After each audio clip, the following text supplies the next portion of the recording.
Reliable मतलब भरोसेमंद ते भरोसेमंद मतलब reliable tyre depot. Reliable tyre depot deals in wholesale truck tyres in California ते इस तो इलावा ट्रकों का ऑयल चेंज करवाना होवे, ब्रेक्स का काम करवाना होवे, सील्स का, एसी का ਜਾਂ ਫਿਰ ट्रक का कोई होर काम करवाना होए, तुसी रिलायबल टायर डिपो ते ਅੱਖਾਂ ਬੰਦ ਕਰਕੇ ਵਿਸ਼ਵਾਸ ਕਰ ਸਕਦੇ ਹੋ। We are also authorized dealer of JK Vikrant tyres ਤੇ ਪੱਕਾ ਹੈ ਕਿ ਪ੍ਰਾਈਸ ਦੇ ਮਾਮਲੇ 'ਚ ਅਸੀਂ ਬੈਸਟ ਹਾਂ। ਸੋ do visit reliable tyre depot 1601 south union avenue Bakersfield California.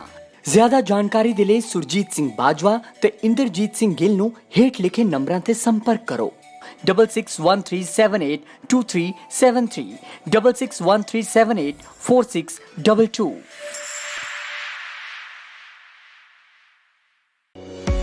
Where there is a will, there is a way, and where there is a way, there is Pandal Brothers. ਤੁਹਾਡਾ ਹਰ load ਸਾਡੀ ਜ਼ਿੰਮੇਵਾਰੀ ਹੈ। 70 ਤੋਂ ਉੱਪਰ ਨਵੇਂ Volvo trucks, custom order refrigerated trailer, fine logistics. Target ਇੱਕੋ ਕਿ ਤੁਹਾਡੇ ਅੱਗੇ ਸਾਡਾ ਬੈਸਟ ਕੈਰੀਅਰ ਦਾ ਦਰਜਾ, ਤੁਹਾਡਾ ਭਰੋਸਾ ਬਰਕਰਾਰ ਰਹੇ। ਸ਼ਿਪਮੈਂਟ ਵੱਡੀ ਹੋਵੇ ਜਾਂ ਛੋਟੀ, ਸਰਵਿਸਿਜ਼ ਵਿੱਚ ਕਿਸੇ ਕਮੀ ਦਾ ਸਵਾਲ ਹੀ ਨਹੀਂ। ਟੈਕਨੀਕ ਪੱਖੋਂ ਵੀ ਸਾਡਾ ਵਿਜ਼ਨ ਕਲੀਅਰ ਹੈ। ਤਾਂ ਹੀ ਟਰੱਕ ਟਰੈਕਿੰਗ ਸੌਫਟਵੇਅਰ, ਨਿਊ ਤੇ ਅਪਡੇਟਡ ਫਲੀਟ, ਸੇਫਟੀ ਲਈ CLD ਸੌਫਟਵੇਅਰ, ਇਹ ਸਭ ਮੁੱਖ ਹੈ ਕਿਉਂਕਿ ਇੱਥੇ ਗੱਲ ਵਿਸ਼ਵਾਸ ਦੀ ਹੈ। So for efficient transport services, contact Hollister, California's Pandal Brothers. 2201 south union village Bakersfield California ਵਿਖੇ ਪੰਜਾਬੀ ਭਰਾਵਾਂ ਦਾ ਮਨਪਾਉਂਦਾ ਫਿਊਲ ਨੰਬਰ 1 ਸਟਾਪ ਅਤੇ ਯੂਨੀਅਨ ਵਿਲੇਜ ਵੈਰਾਈਟੀ ਅਤੇ ਤਾਜ਼ੇ ਖਾਣੇ ਦਾ ਭੰਡਾਰ, ਜਿੱਥੇ ਟਰੱਕਾਂ ਵਾਲੇ ਵੀਰਾਂ ਨੂੰ ਸਸਤੇ ਰੇਟਾਂ ਤੇ ਡੀਜ਼ਲ ਅਤੇ ਖਾਣ ਪੀਣ ਦੀ ਹਰ ਤਰ੍ਹਾਂ ਦੀ ਸਹੂਲਤ, ਜਿੱਥੇ ਇੰਡੀਅਨ, ਸਪੈਨਿਸ਼ ਤੇ ਵੱਖ-ਵੱਖ ਕਿਸਮਾਂ ਦੇ ਤਾਜ਼ੇ ਫੂਡਸ ਦੀ ਸੁਵਿਧਾ। ਇੱਕ ਵਾਰ ਬ੍ਰੇਕਾਂ ਮਾਰੋ, ਫੇਰ ਬ੍ਰੇਕਾਂ ਆਪਣੇ ਆਪ ਹੀ ਲੱਗਦੀਆਂ ਰਹਿਣਗੀਆਂ। ਸਾਨੂੰ ਅਜ਼ਮਾਓ। ਵਧੇਰੇ ਜਾਣਕਾਰੀ ਲਈ ਸੁੱਖੀ ਘੁੰਮਣ ਤੇ ਜੇ ਘੁੰਮਣ ਨੂੰ ਹੇਠ ਲਿਖੇ ਨੰਬਰਾਂ ਤੇ ਸੰਪਰਕ ਕਰੋ। 661 304 7500, 661 885 8858।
ਵਾਹਿਗੁਰੂ ਜੀ ਕਾ ਖਾਲਸਾ, ਵਾਹਿਗੁਰੂ ਜੀ ਕੀ ਫਤਿਹ। ਹਫ਼ਤਾਵਾਰੀ ਪ੍ਰੋਗਰਾਮ ਸਿੱਖਾਂ ਦੇ ਭਖ ਦੇ ਮਸਲੇ ਵਿੱਚ ਤੁਹਾਡਾ ਸਾਰਿਆਂ ਦਾ ਸਵਾਗਤ ਹੈ। ਪਿਛਲੇ ਤਕਰੀਬਨ 1 ਸਾਲ ਤੋਂ ਆਪਾਂ ਲਗਾਤਾਰ ਪ੍ਰੋਗਰਾਮ ਕਰਦੇ ਆ ਰਹੇ ਹਾਂ ਜਿਹੜੇ ਕਿਸਾਨੀ ਅੰਦੋਲਨ ਦੇ ਨਾਲ ਸੰਬੰਧਿਤ ਆ, ਅਤੇ ਨਾਲ ਪਿਛਲੇ ਕੁਝ ਮਹੀਨਿਆਂ ਤੋਂ ਤੁਹਾਡੀ ਬਹੁਤ ਸਾਰੀ ਡਿਮਾਂਡ ਹੋਣ ਕਰਕੇ ਆਪਾਂ ਪੰਜਾਬ ਪੋਲੀਟਿਕਸ ਦੇ ਉੱਪਰ ਪ੍ਰੋਗਰਾਮ ਕਰ ਰਹੇ ਹਾਂ। ਹਰ ਹਫ਼ਤੇ ਇੱਕ ਪ੍ਰੋਗਰਾਮ ਪੰਜਾਬ ਪੋਲੀਟਿਕਸ 'ਤੇ ਤਕਰੀਬਨ ਕਰ ਰਹੇ ਹਾਂ ਅਤੇ ਇੱਕ ਕਿਸਾਨੀ ਅੰਦੋਲਨ 'ਤੇ ਕਰ ਰਹੇ ਹਾਂ। ਉਸੇ ਸਿਲਸਿਲੇ ਦੇ ਵਿੱਚ ਅੱਜ ਆਪਾਂ ਪ੍ਰੋਗਰਾਮ ਦੇ ਵਿੱਚ ਦੋਵੇਂ ਮੁੱਦਿਆਂ 'ਤੇ ਗੱਲ ਕਰਾਂਗੇ। ਆਪਾਂ ਪੰਜਾਬ ਪੋਲੀਟਿਕਸ 'ਤੇ ਵੀ ਗੱਲ ਕਰਾਂਗੇ ਅਤੇ ਕਿਸਾਨੀ ਅੰਦੋਲਨ 'ਤੇ ਵੀ ਗੱਲ ਕਰਾਂਗੇ। ਅਤੇ ਮੈਨੂੰ ਪਿਛਲੇ ਹਫ਼ਤੇ ਕੁਛ ਵੀਰਾਂ ਦੀਆਂ ਕਾਲ ਆਈਆਂ ਕਿ ਤੁਸੀਂ ਜਿਹੜੇ ਪ੍ਰੋਗਰਾਮ ਪਹਿਲਾਂ ਕਰਦੇ ਸੀ, ਸਿੱਖੀ ਦੀਆਂ ਗੱਲਾਂ ਕਰਦੇ ਸੀ ਕਿ ਸਿੱਖੀ ਸਿਧਾਂਤ ਕੀ ਆ, ਸਾਨੂੰ ਤੁਸੀਂ ਬਹੁਤ ਕੁਛ ਦੱਸਿਆ, ਬਹੁਤ ਕੁਛ ਸਿੱਖਿਆ ਸੀ ਵੀ ਦਸਮ ਗ੍ਰੰਥ ਕੀ ਆ, ਬਾਲੇ ਵਾਲੀ ਜਿਹੜੀ ਜਨਮ ਸਾਖੀ ਉਹ ਕੀ ਆ, ਉਹ ਪ੍ਰੋਗਰਾਮ ਦੁਬਾਰਾ ਸ਼ੁਰੂ ਕਰੋ। ਸੋ ਸਾਰੀ ਸੰਗਤ ਨੂੰ ਬੇਨਤੀ ਆ ਕਿ ਉਹ ਪ੍ਰੋਗਰਾਮ ਦੁਬਾਰਾ ਜ਼ਰੂਰ ਸ਼ੁਰੂ ਹੋਊਗੇ, ਪਰ ਕਿਸਾਨੀ ਅੰਦੋਲਨ ਕਿਉਂਕਿ ਇੱਕ ਬਹੁਤ ਅਹਿਮ ਮੁੱਦਾ ਆ ਔਰ ਸਾਡੀ ਜੜ੍ਹਾਂ ਨਾਲ ਜੁੜਿਆ ਹੋਇਆ ਮੁੱਦਾ ਆ, ਉਹਦੇ 'ਤੇ ਪ੍ਰੋਗਰਾਮ ਕਰਨੇ ਬਹੁਤ ਜ਼ਰੂਰੀ ਆ। ਪਰ ਗਾਹੇ ਬਗਾਹੇ ਆਪਾਂ ਪ੍ਰੋਗਰਾਮ ਜ਼ਰੂਰ ਕਰਦੇ ਰਹਾਂਗੇ। ਹਾਂਜੀ ਜਗਮੋਹਨ ਸਿੰਘ ਜੀ, ਪ੍ਰੋਗਰਾਮ ਦੀ ਸ਼ੁਰੂਆਤ ਕਰੋ। ਬਿਲਕੁਲ ਜੀ। ਜੀ ਆਇਆਂ ਸਾਰੇ ਦਰਸ਼ਕਾਂ ਦਾ, ਸਰੋਤਿਆਂ ਦਾ। ਜਿਹੜੇ ਦਰਸ਼ਕ ਸਾਨੂੰ ਦੇਸੀ ਚੈਨਲ, ਪਿਓਰ ਪੰਜਾਬੀ, ਗੁਰਮਤਿ ਟੀਵੀ, ਸਾਂਝੀ ਸੋਚ ਟੀਵੀ ਤੇ ਲਾਈਵ ਦੇਖ ਰਹੇ ਆ, ਜਿਹੜੇ ਸਾਨੂੰ ਫੇਸਬੁੱਕ ਪੇਜ ਗੁਰਮਤਿ ਟੀਵੀ ਤੇ ਸੱਚ ਦੀ ਖੋਜ ਤੇ ਦੇਸੀ ਚੈਨਲ ਤੇ ਦੇਖ ਰਹੇ, ਉਹਨਾਂ ਦਾ ਜੀ ਆਇਆਂ। ਜਿਹੜੇ ਸਰੋਤੇ ਸਾਨੂੰ ਐਜ਼ ਏ ਰੇਡੀਓ ਵੱਖ-ਵੱਖ ਐਪਾਂ ਤੇ ਸੁਣਦੇ ਆ, ਉਹਨਾਂ ਦਾ ਵੀ ਇਸ ਪ੍ਰੋਗਰਾਮ ਦੇ ਵਿੱਚ ਜੀ ਆਇਆਂ। ਹਮੇਸ਼ਾ ਦੀ ਤਰ੍ਹਾਂ ਅਸੀਂ ਕੋਸ਼ਿਸ਼ ਕਰਦੇ ਹਾਂ ਕਿ ਵੱਖ-ਵੱਖ ਸ਼ਖਸੀਅਤਾਂ ਤੁਹਾਡੇ ਰੂਬਰੂ ਕੀਤੀਆਂ ਜਾਣ। ਜਿੱਦਾਂ ਕਿ ਤੁਹਾਨੂੰ ਸਾਰਿਆਂ ਨੂੰ ਇਹ ਪਤਾ ਆ, ਸਾਡਾ ਜਿਹੜਾ ਚੈਨਲ ਹੈ ਇੱਕ ਪੰਥ, ਇੱਕ ਗ੍ਰੰਥ ਤੇ ਇੱਕ ਮੂਲ ਨਾਨਕ ਸ਼ਾਹੀ ਕੈਲੰਡਰ ਨੂੰ ਸਮਰਪਿਤ ਆ। ਅੱਜ 9 ਕੱਤਕ 553 ਸੰਮਤ ਮੂਲ ਨਾਨਕ ਸ਼ਾਹੀ ਕੈਲੰਡਰ ਪਾਲ ਸਿੰਘ ਪੁਰੇਵਾਲ ਹੋਣਾ ਦੇ ਮੁਤਾਬਕ। ਸੋ ਸਭ ਤੋਂ ਪਹਿਲਾਂ ਆਪਾਂ ਸਾਰੇ ਦਰਸ਼ਕਾਂ ਨਾਲ, ਸਰੋਤਿਆਂ ਨਾਲ, ਸਰਦਾਰ ਸਵਰਨ ਸਿੰਘ ਦਾਨੇਵਾਲੀ ਹੋਣਾ ਨਾਲ ਗੁਰੂ ਫਤਿਹ ਸਾਂਝੀ ਕਰਦੇ ਹਾਂ। ਵਾਹਿਗੁਰੂ ਜੀ ਕਾ ਖਾਲਸਾ, ਵਾਹਿਗੁਰੂ ਜੀ ਕੀ ਫਤਿਹ। ਆਪਣੀ ਮੇਰੇ ਖਿਆਲ ਭਾਜੀ ਉਹਨਾਂ ਦੀ ਆਵਾਜ਼ ਆਈ ਨਹੀਂ ਆ ਵਿੱਚ। ਭਾਜੀ ਦੇਖਿਓ ਤੁਸੀਂ ਮਿਊਟ ਤਾਂ ਨਹੀਂ ਕੀਤਾ? ਆ ਗਈ ਜੀ। ਠੀਕ ਹੈ ਜੀ, ਆ ਗਈ। ਹਾਂਜੀ, ਪਹਿਲਾਂ ਤਾਂ ਜੀ ਆਇਆਂ ਸਰਦਾਰ ਸਵਰਨ ਸਿੰਘ ਜੀ ਸਾਡੇ ਪ੍ਰੋਗਰਾਮ ਦੇ ਵਿੱਚ। ਧੰਨਵਾਦ ਤੇ ਰੂਬਰੂ ਕਰਾਇਆ ਜੀ ਸਾਰੇ ਦਰਸ਼ਕਾਂ ਦਾ, ਬਹੁਤ ਮਿਹਰਬਾਨੀ ਤੁਹਾਡੀ।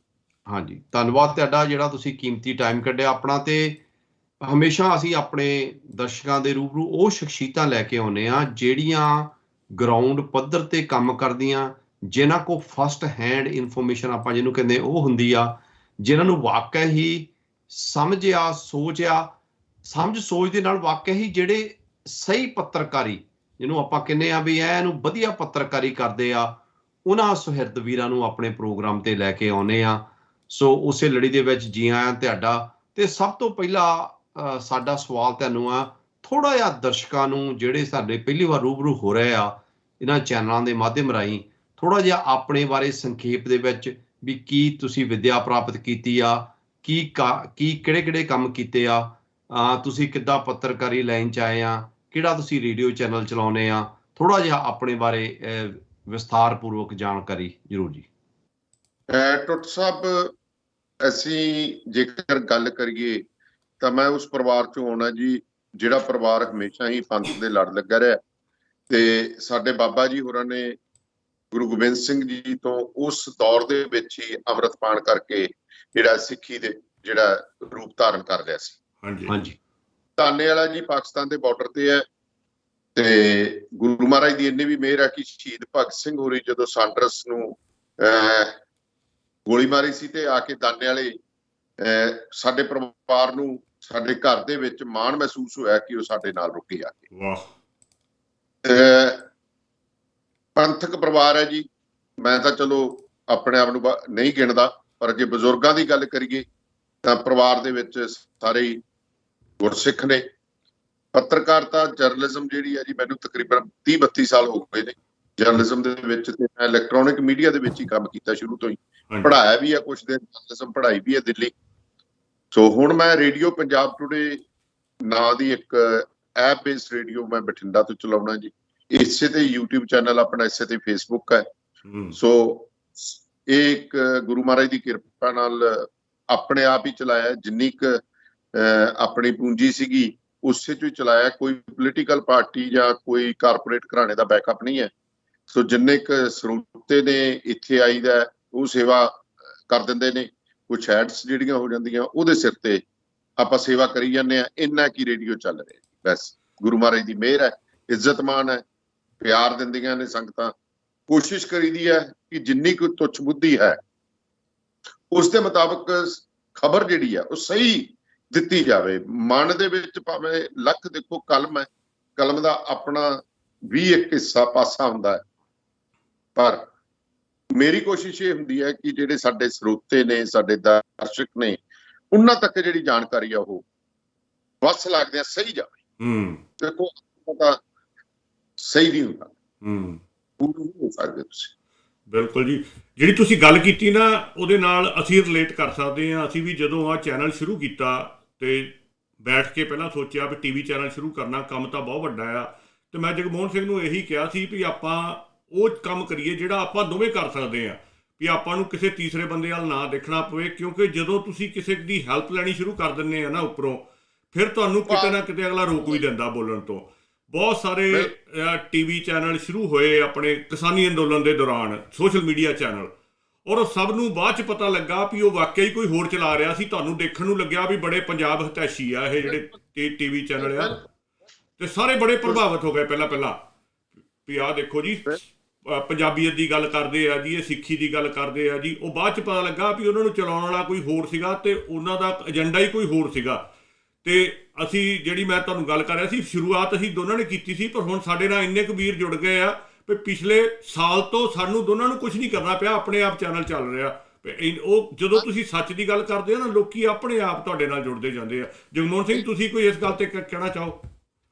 ਬਿਲਕੁਲ ਜੀ, ਮੈਂ ਸਰਦਾਰ ਦਾਨੇਵਾਲੀਆ ਸਾਹਿਬ ਨੂੰ ਮਿਲਣ ਦਾ ਮੈਨੂੰ ਸਵਰਨ ਸਿੰਘ ਹੁਣਾਂ ਨੂੰ ਇੱਥੇ ਹੁਸ਼ਿਆਰੇ ਭਾਜੀ ਦੇ ਘਰੇ ਮੌਕਾ ਮਿਲਿਆ। ਬਹੁਤ ਵਧੀਆ ਗੱਲਾਂ ਬਾਤਾਂ ਹੋਈਆਂ ਇਹਨਾਂ ਨਾਲ। ਤੇ ਉਦਣ ਮੇਰੀ ਗੱਲਬਾਤ ਚੱਲਦੀ ਸੀ ਸਰਦਾਰ ਦਿਲਾਵਰ ਸਿੰਘ ਚਾਹਲ ਹੁਣਾਂ ਨਾਲ। ਉਹਨਾਂ ਨੇ ਕਿਹਾ ਜੀ ਤੁਸੀਂ ਲੈ ਕੇ ਆਉਣਾ ਤੇ ਸਰਦਾਰ ਸਵਰਨ ਸਿੰਘ ਦਾਨੇਵਾਲੀ ਨੂੰ ਲੈ ਕੇ ਆਓ। ਮੈਂ ਤੁਸੀਂ ਜਾਣਦੇ? ਮੈਂ ਕਿਹਾ ਜੀ ਮੈਂ ਬਿਲਕੁਲ ਭਾਜੀ ਨੂੰ ਜਾਣਦਾ ਆ। ਮੇਰੇ ਕੋਲ ਫੋਨ ਨਹੀਂ, ਉਹਨਾਂ ਨੇ ਫੋਨ ਨੰਬਰ ਮੈਨੂੰ ਦਿੱਤਾ, ਉਸੇ ਵੇਲੇ ਭਾਜੀ ਨੂੰ ਕਾਲ ਕੀਤੀ ਤੇ ਸਵਰਨ ਸਿੰਘ ਭਾਜੀ ਹੁਣਾਂ ਨੇ ਇੱਕ ਝਿਜਕ ਨਹੀਂ ਲਾਇਆ, ਕਹਿੰਦਾ ਹਾਂਜੀ ਜਿੱਥੋਂ ਤੁਸੀਂ ਕਹੋਗੇ ਆਪਾਂ ਆ ਜਾਂਦੇ ਹਾਂ, ਦੱਸੋ ਕਿਹੜੇ ਦਿਨ ਕਰਨਾ ਆ। ਸੋ ਇਹ ਹੁੰਦੇ ਆ। ਨਾਲੇ ਕੋਈ ਇੱਦਾਂ ਦੀ ਕੋਈ ਗੱਲ ਨਹੀਂ ਕੀਤੀ ਵੀ ਤੁਸੀਂ ਸਵਾਲ ਕੀ ਪੁੱਛਣੇ ਆ ਜੀ, ਕਿਹੜੇ ਸਵਾਲ ਦੀ ਲਾਈਨ ਆ ਪਿਆ।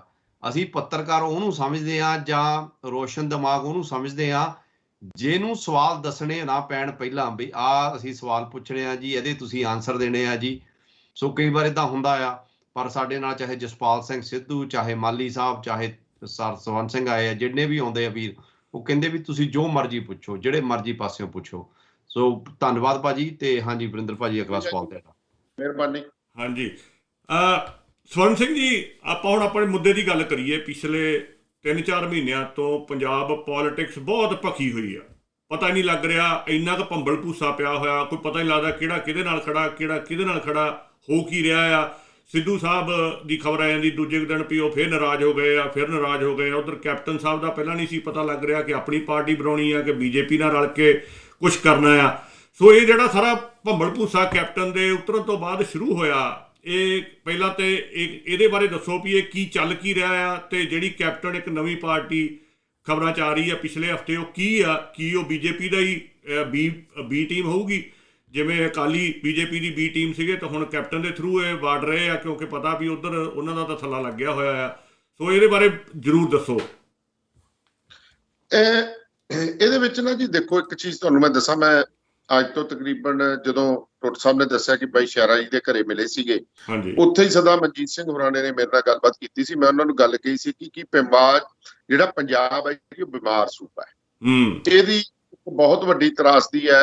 1947 ਦੇ ਵਿੱਚ ਜਦੋਂ ਵੰਡਿਆ ਗਿਆ ਤੇ ਪਾਪੂਲੇਸ਼ਨ ਦਾ ਆਦਾਨ ਪ੍ਰਦਾਨ ਹੋਇਆ, ਉਹਦੇ ਵਿੱਚ ਵੀ ਇੱਕ ਬਹੁਤ ਵੱਡਾ ਰਾਜ਼ ਹੈ ਕਿ ਉਹ ਕਿਸੇ ਦਿਨ ਖੁੱਲੀ ਗੱਲਬਾਤ ਦੇ ਦੌਰਾਨ ਦੱਸਾਂਗੇ ਵੀ ਇਹ ਕਤਲੋਗਾਰਤ ਕਿੱਥੋਂ ਤੇ ਕਿਵੇਂ ਸ਼ੁਰੂ ਹੋਈ ਸੀ। ਉਹ ਹਜੇ ਆਪਣੇ ਜਿਹੜੇ ਉਜੜੇ ਭਰਾ ਆਏ ਸੀ, ਉਹ ਹਜੇ ਆਪਦਾ ਸਮਾਨ ਟਿਕਾਣਾ ਲੱਭਦੇ ਫਿਰਦੇ ਸੀ ਤੇ ਕੰਮ ਤਾਂ ਲੀਡਰਸ਼ਿਪ ਨੇ ਕਰਨਾ ਸੀ। ਜਿਹੜੇ ਹੁੰਦੇ ਨੇ, ਲੋਕਾਂ ਨੂੰ ਤਾਂ ਸਮਝ ਹੀ ਨਹੀਂ ਸੀ ਵੀ ਕਈਆਂ ਨੂੰ ਤਾਂ ਆਏ ਸੀਗਾ ਯਾਰ 4 ਦਿਨਾਂ ਦਾ ਰੌਲਾ ਮੁੜ ਜਾਾਂਗੇ। ਕੁਛ ਕਹਿੰਦਾ ਸੀ, ਕੋਈ ਕੁਛ ਕਹਿੰਦਾ ਸੀ। ਉਸ ਸਮੇਂ ਦੇ ਵਿੱਚ ਪੰਜਾਬ ਨਾਲ ਜਿਹੜਾ ਧੋਖਾ ਹੋ ਗਿਆ, ਉਹ ਜਿਹੜਾ ਸੀ ਉਹ ਲੀਡਰਸ਼ਿਪ, ਮੌਕੇ ਦੀ ਲੀਡਰਸ਼ਿਪ ਨੇ ਸਾਹਮਣਾ ਚਾਹੀਦਾ ਸੀ। ਥੋੜਾ ਮੋਟਾ ਪੈਰ ਧਰਾ ਹੋਇਆ ਤਾਂ ਪੰਜਾਬੀ ਸੂਬੇ ਦੀ ਗੱਲ ਚੱਲ ਪਈ। ਪੰਜਾਬੀ ਸੂਬੇ ਦੀ ਗੱਲ ਚੱਲੀ, ਉਹਦੇ ਵਿੱਚ ਫੇਰ ਕਿਹਦਾ ਨੁਕਸਾਨ ਹੋਇਆ ਜੀ? ਪੰਜਾਬ ਦਾ, ਪੰਜਾਬੀਆਂ ਦਾ। ਹੁਣ ਗੱਲ ਕੀ ਆ ਗਈ ਕਿ ਸਾਡੀ ਲੀਡਰਸ਼ਿਪ ਜਿਹੜੀ ਸੀ, ਕਿਉਂਕਿ ਹਿੰਦੁਸਤਾਨ, ਮੈਂ ਹੁਣ ਵਰਡ ਹਿੰਦੁਸਤਾਨ ਯੂਜ਼ ਕਰ ਰਿਹਾ, ਭਾਰਤ ਨਹੀਂ ਕਹਿ ਰਿਹਾ ਮੈਂ, ਇਹਦੇ ਹਿੰਦੁਸਤਾਨ ਦੀ ਇੱਕ ਬਹੁਤ ਵੱਡੀ ਮਜਬੂਰੀ ਸੀ, ਉਹਨਾਂ ਨੂੰ ਵਾਰੀਅਰ ਚਾਹੀਦੇ ਸੀ। ਪਾਕਿਸਤਾਨ ਨਾਲ ਲੜਨਾ ਸੀ, ਵਾਰੀਅਰ ਚਾਹੀਦੇ ਸੀ। ਉਹਨੂੰ ਗੁਜਰਾਤੀ ਤਾਂ ਲੜ ਨਹੀਂ ਸਕਦੇ ਸੀ, ਠੀਕ ਹੈ। ਚੀਨ ਨਾਲ ਲੜਨਾ ਸੀ, ਗੋਰਖੇ ਚਾਹੀਦੇ ਸੀ। ਉਹਨਾਂ ਨੇ ਨੇਪਾਲ ਨਾਲ ਦੋਸਤੀ ਰੱਖੀ। ਬੰਗਲਾਦੇਸ਼ ਸਾਈਡ ਤੇ ਉੱਧਰ ਦੇ ਪਾਕਿਸਤਾਨ ਨਾਲ ਲੜਨਾ ਸੀ ਤਾਂ ਉਹਨਾਂ ਨੇ ਬੰਗਾਲੀਆਂ ਨਾਲ ਰੱਖੀ, ਕਿਉਂਕਿ ਆਜ਼ਾਦੀ ਦੇ ਵਿੱਚ ਜਿਹੜਾ ਰੋਲ ਆ ਬੰਗਾਲੀਆਂ ਤੇ ਪੰਜਾਬੀਆਂ ਦਾ ਜ਼ਿਆਦਾ ਹੈ। ਸੋ ਉਦੋਂ ਜਿਹੜੇ ਸੀ ਬੰਗਾਲੀ ਤਾਂ ਫੇਰ ਵੀ ਪੜ੍ਹੇ ਲਿਖੇ ਸੀਗੇ, ਸਾਡੇ ਨਾਲੋਂ ਜ਼ਿਆਦਾ ਪੜ੍ਹੇ ਲਿਖੇ ਨੇ, ਹੋਰ ਹੈ, ਉਹ ਤਾਂ ਕੁਛ ਨਾ ਕੁਛ ਆਪਣਾ ਹੈਂਡਲ ਕਰਕੇ। ਪਰ ਪੰਜਾਬ ਦੇ ਲੋਕਾਂ ਦੇ ਜਿਹੜੇ ਲੀਡਰ ਸੀ ਨਾ ਜੀ, ਉਦੋਂ ਕਰਪਸ਼ਨ ਦਾ ਟੀਕਾ ਇਹਨਾਂ ਦੇ ਜੜਤਾ, ਉਹ ਜਿਹੜਾ ਅੱਜ ਤੱਕ ਅਸੀਂ ਭੁਗਤੀ ਜਾਂਦੇ ਹਾਂ। ਕਾਰਨ ਕੀ ਹੈ ਕਿ ਇੱਕ ਤਾਂ ਇੰਡੀਅਨ ਸਟੇਟ ਇਹ ਨਹੀਂ ਸੀ ਚਾਹੁੰਦਾ ਕਿ ਸਿੱਖ ਰੋਟੀ ਤਾਂ ਖਾਈ ਜਾਣ, ਪੰਜਾਬੀ ਰੋਟੀ ਤਾਂ ਖਾਈ ਜਾਣ, ਪਰ ਇੰਨੇ ਵੀ ਤਕੜੇ ਨਾ ਹੋ ਜਾਣ ਕਿ ਉਹ ਇਹਨਾਂ ਨੂੰ ਅੱਖਾਂ ਦਿਖਾਉਣ, ਵੀ ਇਹਨਾਂ ਦੀ ਜਿਹੜੀ ਅਥਾਰਟੀ ਉਹਨੂੰ ਚੈਲੰਜ ਹੋ ਜੇ। ਸੋ ਉਹਦੇ ਦੌਰਾਨ ਤੁਸੀਂ ਦੇਖੋ ਪੰਜਾਬ ਦਾ ਪਾਣੀ ਵੰਡਿਆ ਗਿਆ। ਰਾਜਸਥਾਨ ਦੇ ਵਿੱਚ ਕੀ ਚੀਜ਼ ਹੈ, ਜਿੱਥੇ ਰਾਜਸਥਾਨ ਕਨਾਲ ਤੇ ਇੰਦਰਾ ਗਾਂਧੀ ਆਪਣੇ ਗੰਗ ਕਨਾਲ ਤੇ ਇੰਦਰਾ ਗਾਂਧੀ ਕਨਾਲ ਜਾਂਦੀ ਹੈ, ਜਿੱਥੇ ਨਹਿਰੀ ਪਾਣੀ ਲੱਗਦਾ ਜਾਂਦਾ ਪੰਜਾਬ ਦਾ ਪਾਣੀ, ਤੇ ਪੰਜਾਬੀ ਉੱਥੇ ਜ਼ਮੀਨ ਨਹੀਂ ਲੈ ਸਕਦਾ। ਇਹ ਕਿਹਨੇ ਪ੍ਰੋਟੈਕਟ ਕਰਨੇ ਸੀ ਜੀ ਰਾਈਟ?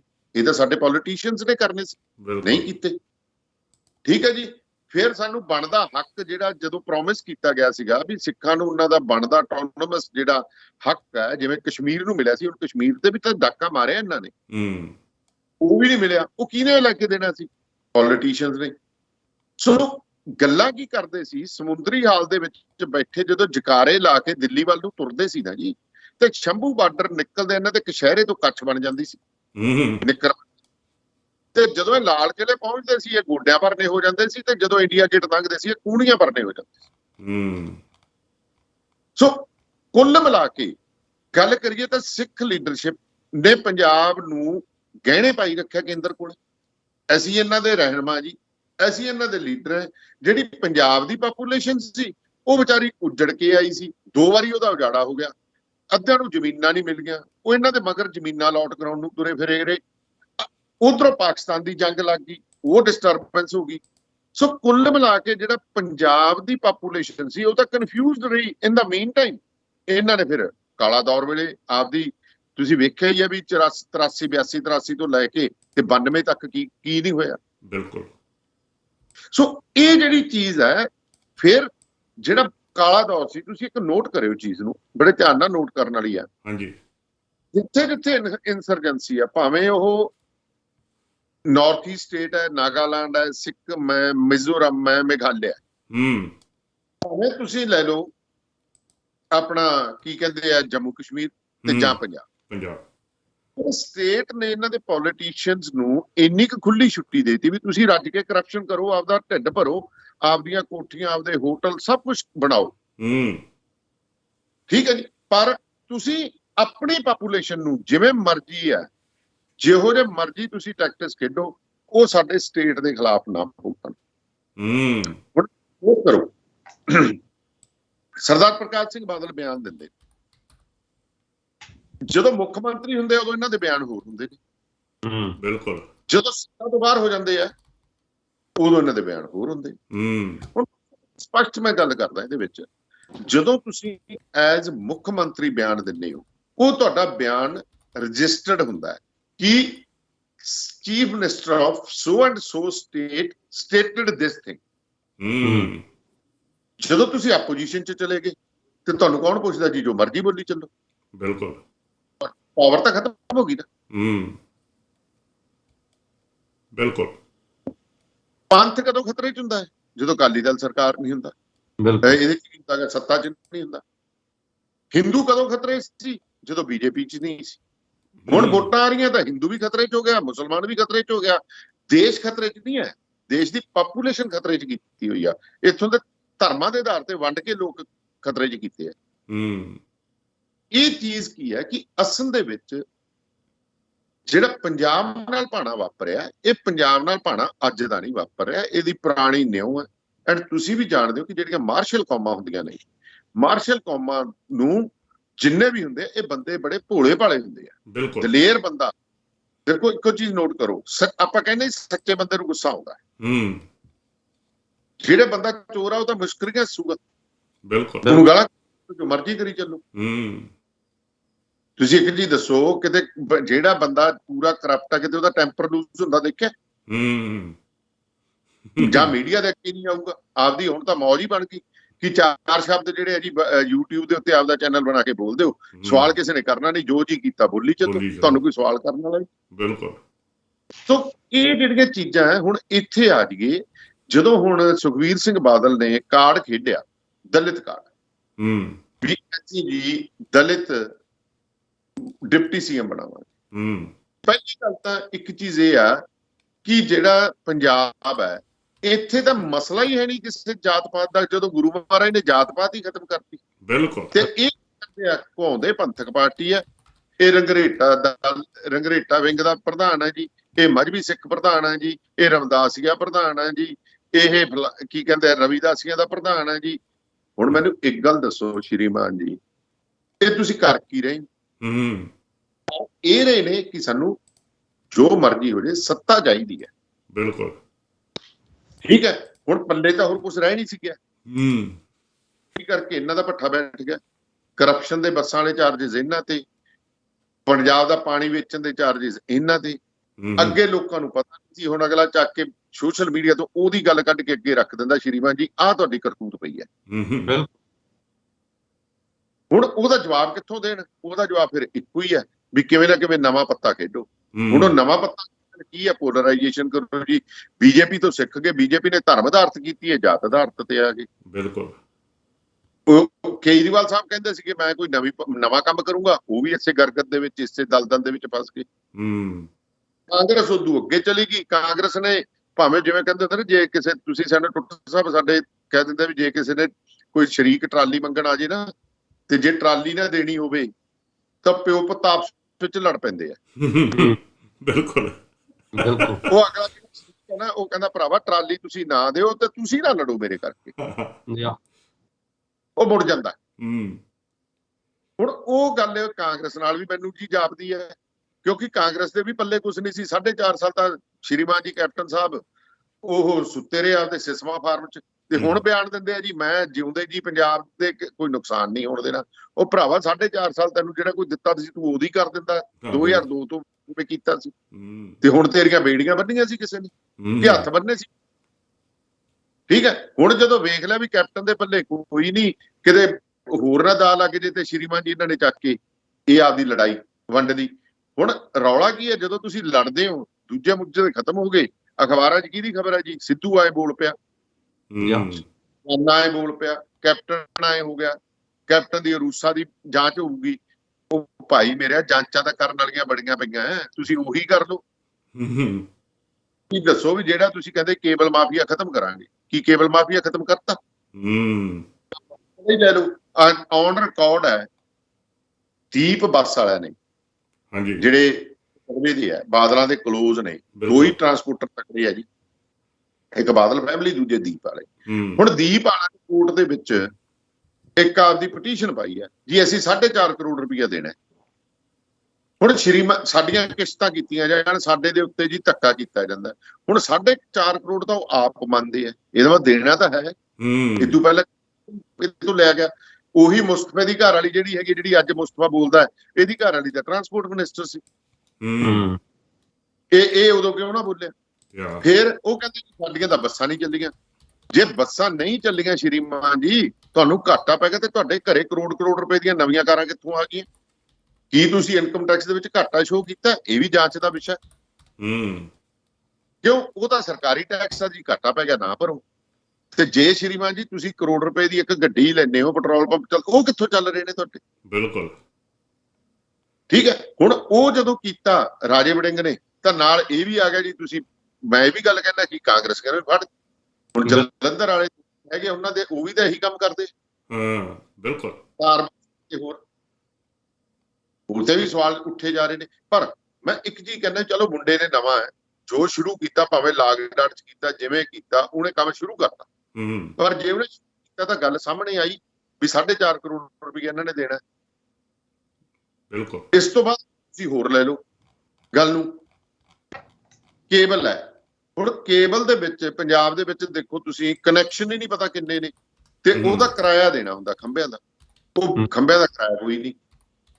ਤੇ ਇਹ ਕਹਿੰਦੇ ਸੀ ਅਸੀਂ ਕੇਬਲ ਮਾਫੀਆ ਖਤਮ ਕਰਾਂਗੇ, ਤੇ ਉਹਦਾ ਪੈਸਾ ਪਰ ਜਿਹੜਾ ਕਨੈਕਸ਼ਨ ਕਿਹਨੂੰ ਕਿੰਨਾ ਜਾਂਦਾ ਰਿਹਾ।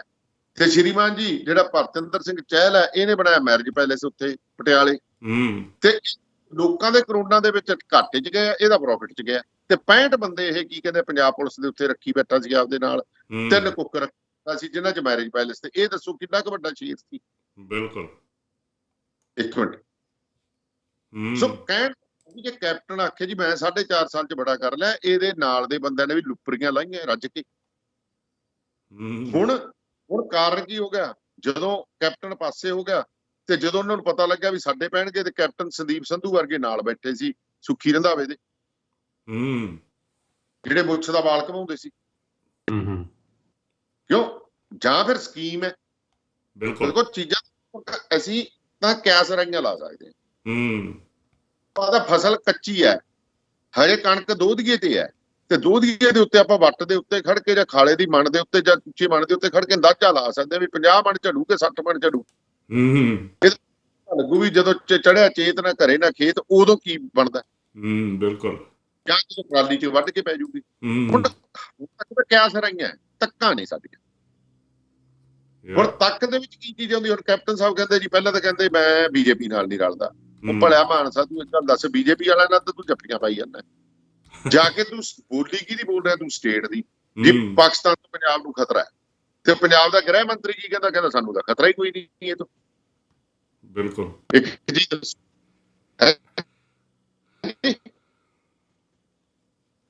ਹਾਂਜੀ ਭਾਜੀ, ਹਾਂਜੀ ਆ ਰਹੀ ਆ ਰਹੀ ਥੋੜੀ ਇੰਟਰਪਸ਼ਨ ਸੀਗੀ ਪਰ ਆ ਰਹੀ ਹੈ। ਆਹ ਚੀਜ਼ ਹੈ। ਹਾਂਜੀ ਹਾਂ,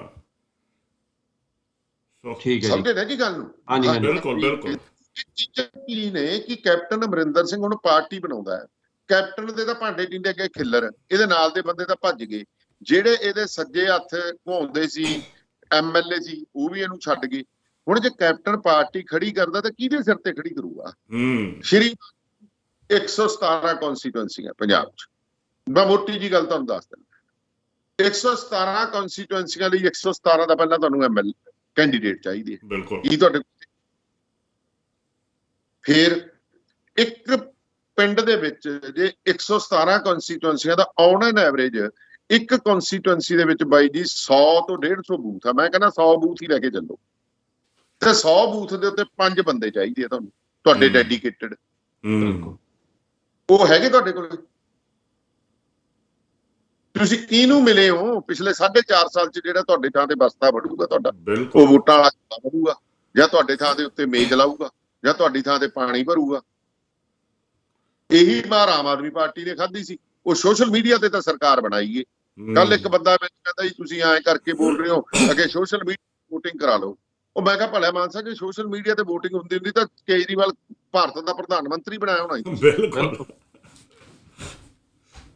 ਗੱਲ ਤਾਂ ਰਿਐਲਿਟੀ ਕੀ ਆ? ਤੁਸੀਂ ਗੱਲ ਕੀ ਕਰਦੇ ਹੋ? ਤੁਸੀਂ ਵੋਟਾਂ ਕਿਵੇਂ ਮੰਗਦੇ ਹੋ? ਤੁਸੀਂ ਲੋਕਾਂ ਦਾ ਕੰਮ ਕੀ ਕੀਤਾ?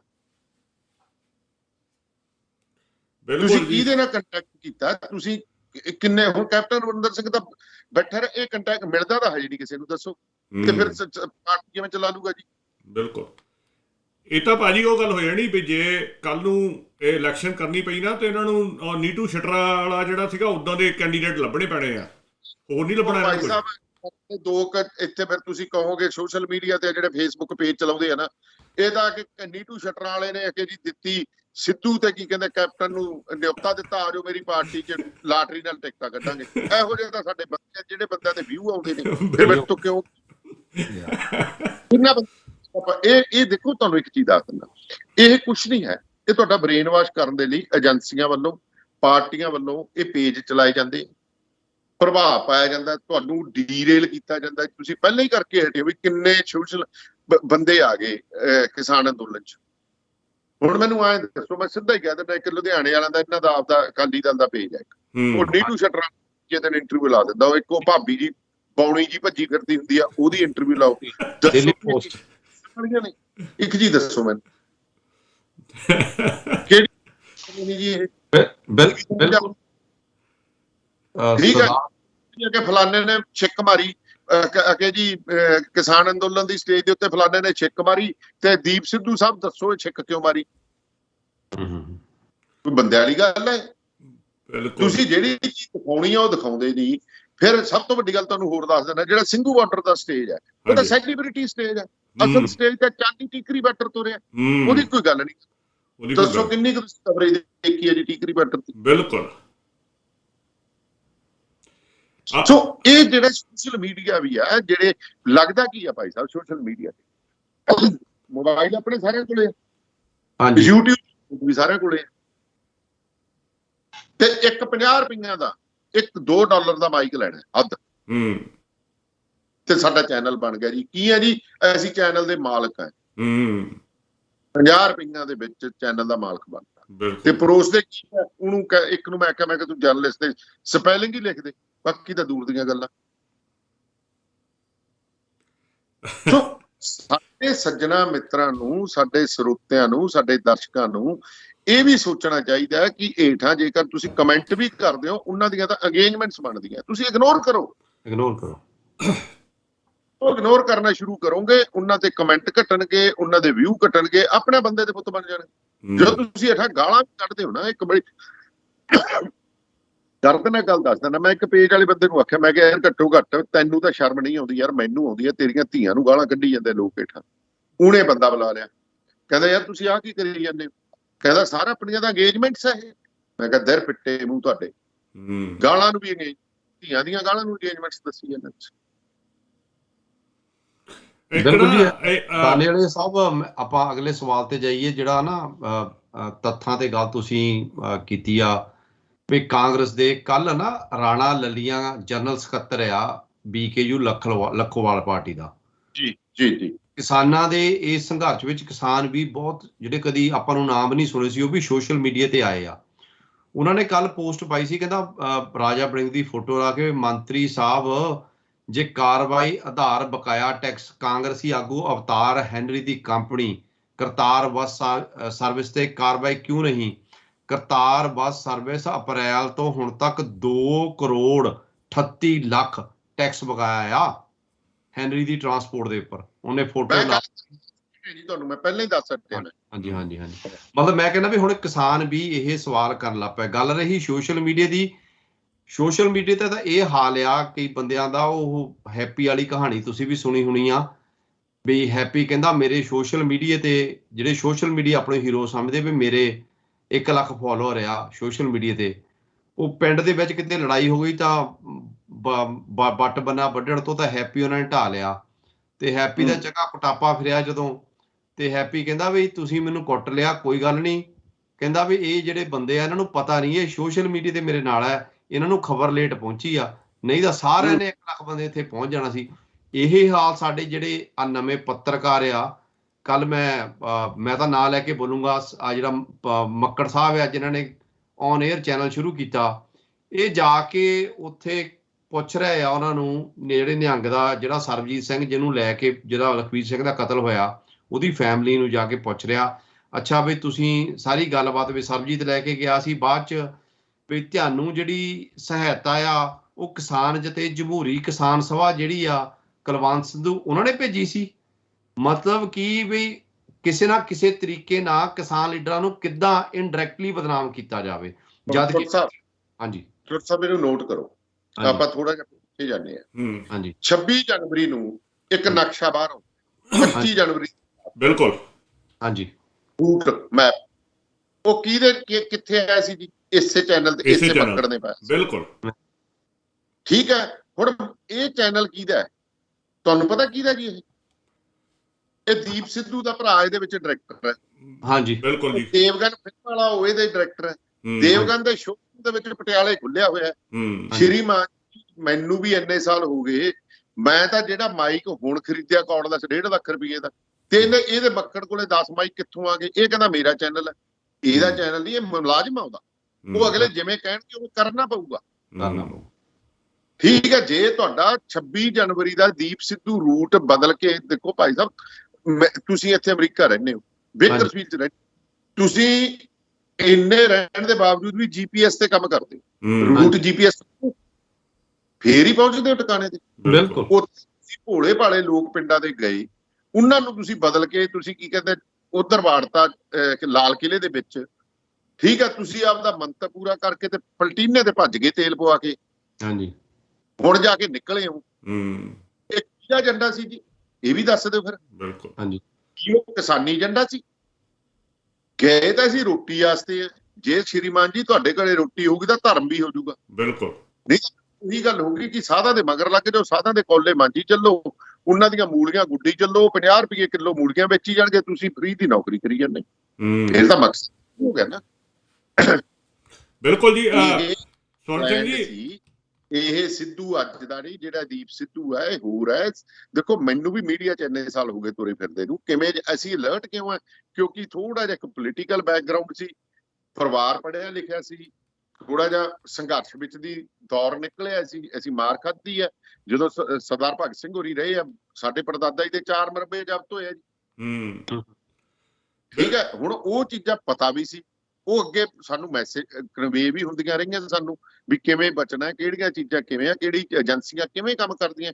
ਏਜੰਸੀਆਂ ਤਾਂ ਸਾਨੂੰ ਘਰ ਨੂੰ ਅੱਜ ਤੱਕ ਪਤਾ ਵੀ ਕਦੋਂ ਦੀਆਂ ਏਜੰਸੀਆਂ ਨੇ। ਸਟੇਟ ਜਿਹੜਾ ਹੈਗਾ, ਸਾਡੇ ਬੰਦੇ ਕਈ ਬੰਦੇ ਸਟੇਟ ਕੀ ਹੁੰਦਾ, ਸਾਡੇ ਕਈ ਭਰਾਵਾਂ ਨੂੰ ਸਟੇਟ ਸ਼ਬਦ ਹੀ ਨਹੀਂ ਪਤਾ ਕੀ ਹੁੰਦਾ। ਤੁਹਾਡੇ ਅਮਰੀਕਾ ਦਾ ਪ੍ਰੈਜ਼ੀਡੈਂਟ ਅਗਲੇ 15 ਸਾਲਾਂ ਨੂੰ ਕਿਸ ਬੰਦੇ ਨੇ ਖੜਾ ਹੋਣਾ ਹੈ, ਉਸ ਦੇ ਉੱਤੇ ਅਮਰੀਕਨ ਸਟੇਟ ਅੱਜ ਤੋਂ ਕੰਮ ਸ਼ੁਰੂ ਕਰੇ, ਜਿੱਤੇ ਜਿਹੜਾ ਮਰਜੀ, ਪਰ ਜਿਹੜੇ ਕੈਂਡੀਡੇਟ ਹੋਣਗੇ ਉਹਦੀ ਗਰੂਮਿੰਗ, ਉਹਦੇ ਬਾਰੇ, ਉਹਦੀ ਜਾਣਕਾਰੀ ਬਾਰੇ, ਉਹਦੇ ਮਗਰ ਬੈਕਗ੍ਰਾਉਂਡ ਅਮਰੀਕਨ ਸਟੇਟ ਲੱਗਿਆ ਹੋਇਆ।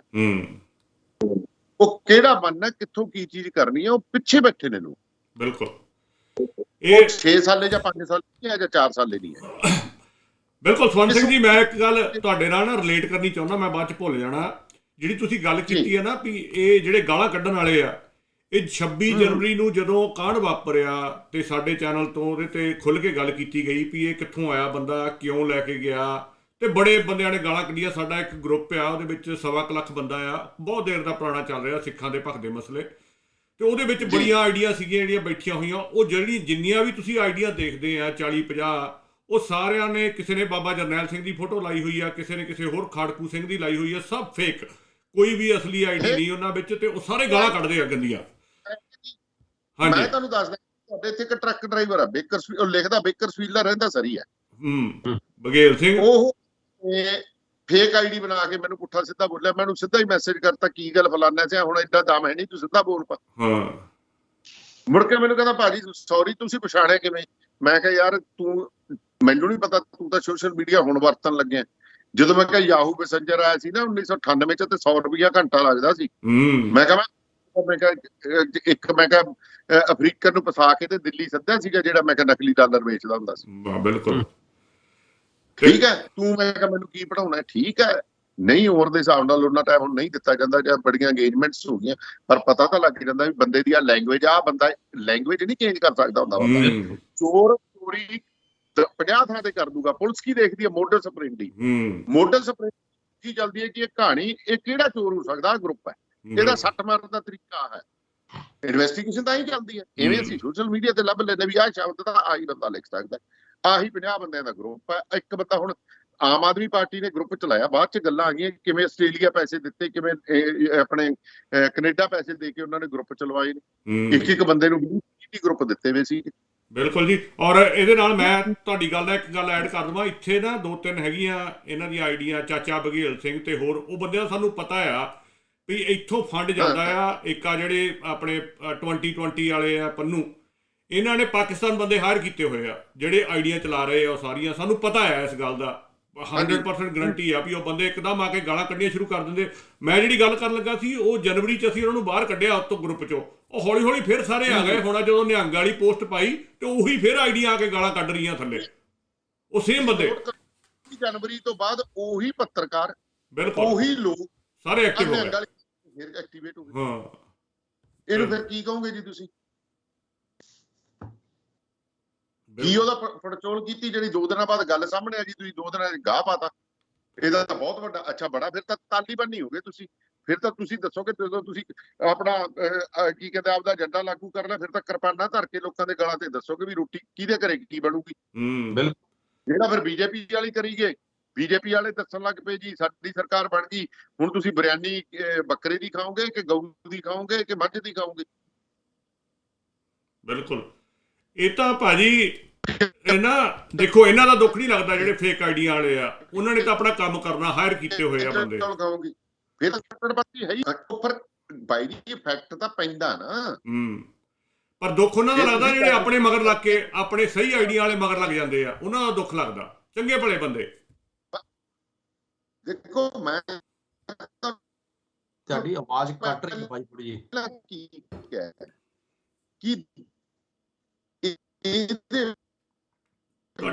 ਡਿਸਟਰਬੈਂਸ ਆ ਰਹੀ ਭਾਈ ਥੋੜੀ। ਮੈਂ ਸੈਮੀਨਾਰ ਹੋ ਗਿਆ ਠੀਕ, ਹੋ ਗਿਆ ਠੀਕ, ਠੀਕ ਹੈ ਜੀ। ਸੋਸ਼ਲ ਮੀਡੀਆ ਤੇ ਸੈਮੀਨਾਰ ਕਰਾਇਆ ਸੀ, ਹਾਂਜੀ। ਉੱਥੇ ਮੈਨੂੰ ਇੱਕ ਬੱਚੇ ਨੇ ਸਵਾਲ ਕੀਤਾ ਜੀ, ਇਹ ਕਹਿੰਦੇ ਵੀ ਫ੍ਰੀ ਆਫ ਕਾਸਟ ਇੰਨੀਆਂ ਸਰਵਿਸਿਜ਼ ਕਿਉਂ ਦੇ ਰਹੇ ਆ? ਮੈਂ ਕਹੀ ਸੀ, ਮੈਂ ਕਿਹਾ ਨੋ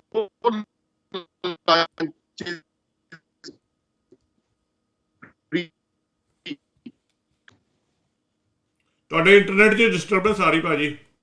ਇਹ ਤੁਹਾਡਾ ਉਹਦੇ ਭਾਜੀ ਹੁਣ ਬੈਠਾ ਵੀ ਪੂਰਾ ਖੁੱਲੇ ਜੇ ਥਾਂ ਤੇ ਆ, ਨੈਟ ਦੀ ਪ੍ਰੋਬਲਮ ਹੁਣ ਠੀਕ ਹੋ ਗਿਆ। ਤੁਹਾਡੇ ਇੰਡੀਆ 'ਚ ਹੁੰਦਾ ਕਦੇ ਕਦੇ, ਹੋ ਗਿਆ ਠੀਕ ਹੋ ਜਾਂਦਾ ਜੀ। ਵਾਈਫਾਈ ਹੈ ਨਹੀਂਗਾ ਜੀ ਜਿੱਥੇ ਮੈਂ ਬੈਠਾ। ਹਾਂਜੀ ਹਾਂਜੀ, ਪ੍ਰੋਬਲਮ ਇਹ ਹੈ, ਨੈਟ ਮੋਬਾਈਲ ਨੈਟ ਤੇ ਚੱਲ ਰਿਹਾ। ਸੋ ਗੱਲ ਇਹ ਹੈ ਜੀ ਕਿ ਇਹ ਜਿਹੜੀਆਂ ਦੇਖੋ ਸੋਸ਼ਲ ਮੀਡੀਆ ਕਹਿਣ ਨੂੰ ਹੀ ਹੈ, ਤੁਹਾਡੀ ਸਾਰੀ ਪ੍ਰਾਈਵੇਸੀ ਆਪਦੇ ਕੋਲੇ ਹੈ, ਤੁਹਾਡੇ ਇੰਟਰਸਟ ਆਪਦੇ ਕੋਲੇ ਹੈ, ਤੁਹਾਡਾ ਬ੍ਰੇਨ ਕਿੱਧਰ ਨੂੰ ਲੈ ਕੇ ਜਾਣਾ ਉਹ ਇਹਨਾਂ ਦੇ ਕੋਲੇ ਹੈ। ਤੁਹਾਨੂੰ ਚੀਜ਼ਾਂ ਹੀ ਉਹ ਦਿਖਾਉਣਗੇ। ਹੁਣ ਇੱਕ ਸਿੰਪਲ ਜੀ ਗੱਲ ਲੈ ਲਓ, ਆਮ ਆਦਮੀ ਪਾਰਟੀ ਦਾ ਬਾਹਰ ਹੈ। ਆਮ ਆਦਮੀ ਪਾਰਟੀ ਅਮਰੀਕਾ ਤੋਂ ਕੈਨੇਡਾ ਹੁੰਦੀ ਹੋਈ ਇੰਡੀਆ ਚ ਆਈ ਹੈ। ਤੁਸੀਂ ਇੱਕ ਗੱਲ ਦੱਸੋ ਟੁੱਟ ਸਾਹਿਬ, ਤੁਸੀਂ ਪੰਜਾਬੀ, ਤੁਹਾਡਾ ਗੁਆਂਢੀ ਆ ਗੁਜਰਾਤੀ ਤੇ ਉਹਦਾ ਗੁਆਂਢੀ ਆ ਜੀ ਹਰਿਆਣਵੀ, ਨਾ ਉਹ ਗੁਜਰਾਤੀ ਦੇ ਘਰੇ ਝਾੜੂ ਗਿਆ, ਨਾ ਉਹ ਕੀ ਕਹਿੰਦੇ ਝਾੜੂ ਜੀ ਕੀ ਕਹਿੰਦੇ ਹਰਿਆਣਵੀ ਦੇ ਤੇ ਪੰਜਾਬੀ ਹੋ ਗਿਆ। ਇਹ ਕਿਤੇ ਸੋਚਿਆ? ਇੱਕ ਗੱਲ ਦੱਸੋ, ਕਿਤੇ ਸੋਚਿਆ ਜੀ? ਇਹ ਬਿਲਕੁਲ ਇਹੀ ਚੀਜ਼ ਸੋਚਣ ਵਾਲੀ ਹੈ। ਇਹੀ ਚੀਜ਼ਾਂ ਨੇ, ਕਿਉਂਕਿ ਹੁਣ ਜਿਹੜਾ ਸਭ ਤੋਂ ਵੱਡਾ ਏਜੰਡਾ ਮੋਦੀ ਲਈ ਖੜਾ ਹੋ ਗਿਆ, ਉਹ ਕਹਿੰਦੇ ਕਿ ਅਸੀਂ ਸਿੱਖ ਖਤਮ ਕਰਦੇ ਸੀ। ਕਿਸਾਨ ਅੰਦੋਲਨ ਦੀ ਗੱਲ ਹੈ। ਮੈਂ ਸ਼ੁਰੂ ਚ ਕਿਹਾ ਸੀ ਕਿ ਆਜ਼ਾਦੀ ਦੀ ਲੜਾਈ ਕਿਹਨੇ ਲੜੀ? ਸਿੱਖਾਂ ਨੇ ਤੇ ਪੰਜਾਬੀਆਂ ਨੇ। ਉਹ ਉਸ ਤੋਂ ਬਾਅਦ ਆ ਦੂਜੀ ਜੰਗੇ ਆਜ਼ਾਦੀ ਹੈ, ਇਹਦੇ ਵਿੱਚ ਸਿੱਖਾਂ ਦਾ ਰੋਲ ਆ ਗਿਆ। ਪੱਗ ਤੁਹਾਡੀ ਸਿਰ ਤੇ ਟਿਕ ਗਈ, ਤੁਸੀਂ ਸਰਦਾਰ ਘਵਾਉਣ ਲੱਗ ਪਏ, ਭਾਰਤ ਵਿੱਚ ਤੁਹਾਡੇ ਸਲੂਟ ਵੱਜਣ ਲੱਗ ਪਏ, ਤੁਹਾਨੂੰ ਕੋਈ ਗੱਡੀ ਚੋਂ ਖਿੱਚ ਕੇ ਨਹੀਂ ਲਾਉਂਦਾ, ਤੁਹਾਡੇ ਮੂੰਹ ਤੇ ਕੋਈ ਸਿਗਰਟਾਂ ਦਾ ਧੂੰਆਂ ਨਹੀਂ ਮਾਰਦਾ। ਹੁਣ ਉਹ ਚੀਜ਼ ਮੋਦੀ ਨੂੰ ਬਰਦਾਸ਼ਤ ਨਹੀਂ ਹੋ ਰਹੀ। ਉਹ ਸਾਡੇ ਫਿਰ ਜਿਹੜੀਆਂ ਕਾਲੀਆਂ ਭੇਡਾਂ ਨੇ, ਉਹ ਕਾਲੀਆਂ ਭੇਡਾਂ ਫਿਰ ਕਿਸਾਨਾਂ ਨੂੰ ਕਾਮਰੇਡ ਦੱਸਦੀਆਂ ਨੇ। ਠੀਕ ਹੈ, ਹੁਣ ਚੀਜ਼ਾਂ ਕੀ ਹੈ ਦੇਖੋ, ਨਿਹੰਗ ਸਿੰਘਾਂ ਦੇ ਮੈਂ ਨਹੀਂ ਕਹਿੰਦਾ ਵੀ ਸਾਰੇ ਨਿਹੰਗ ਸਿੰਘ ਮਾੜੇ ਆ, ਪਰ ਮੈਨੂੰ ਇੱਕ ਚੀਜ਼ ਦੱਸੋ ਸ਼੍ਰੀਮਾਨ ਜੀ, ਥੋੜਾ ਜਿਹਾ ਇਤਿਹਾਸ ਕੰਨੀ ਮਾਰੋ। ਗੱਲ ਬਹੁਤ ਕੌੜੀ ਕਰਨ ਲੱਗਿਆ ਮੈਂ। ਅੱਗੇ ਕੀ ਕਹਿੰਦੇ ਸੀ ਜੀ, ਫਲਾਨਾ ਕੱਟਿਆ ਵੱਢਿਆ ਨਿਹੰਗ ਬਾਣ।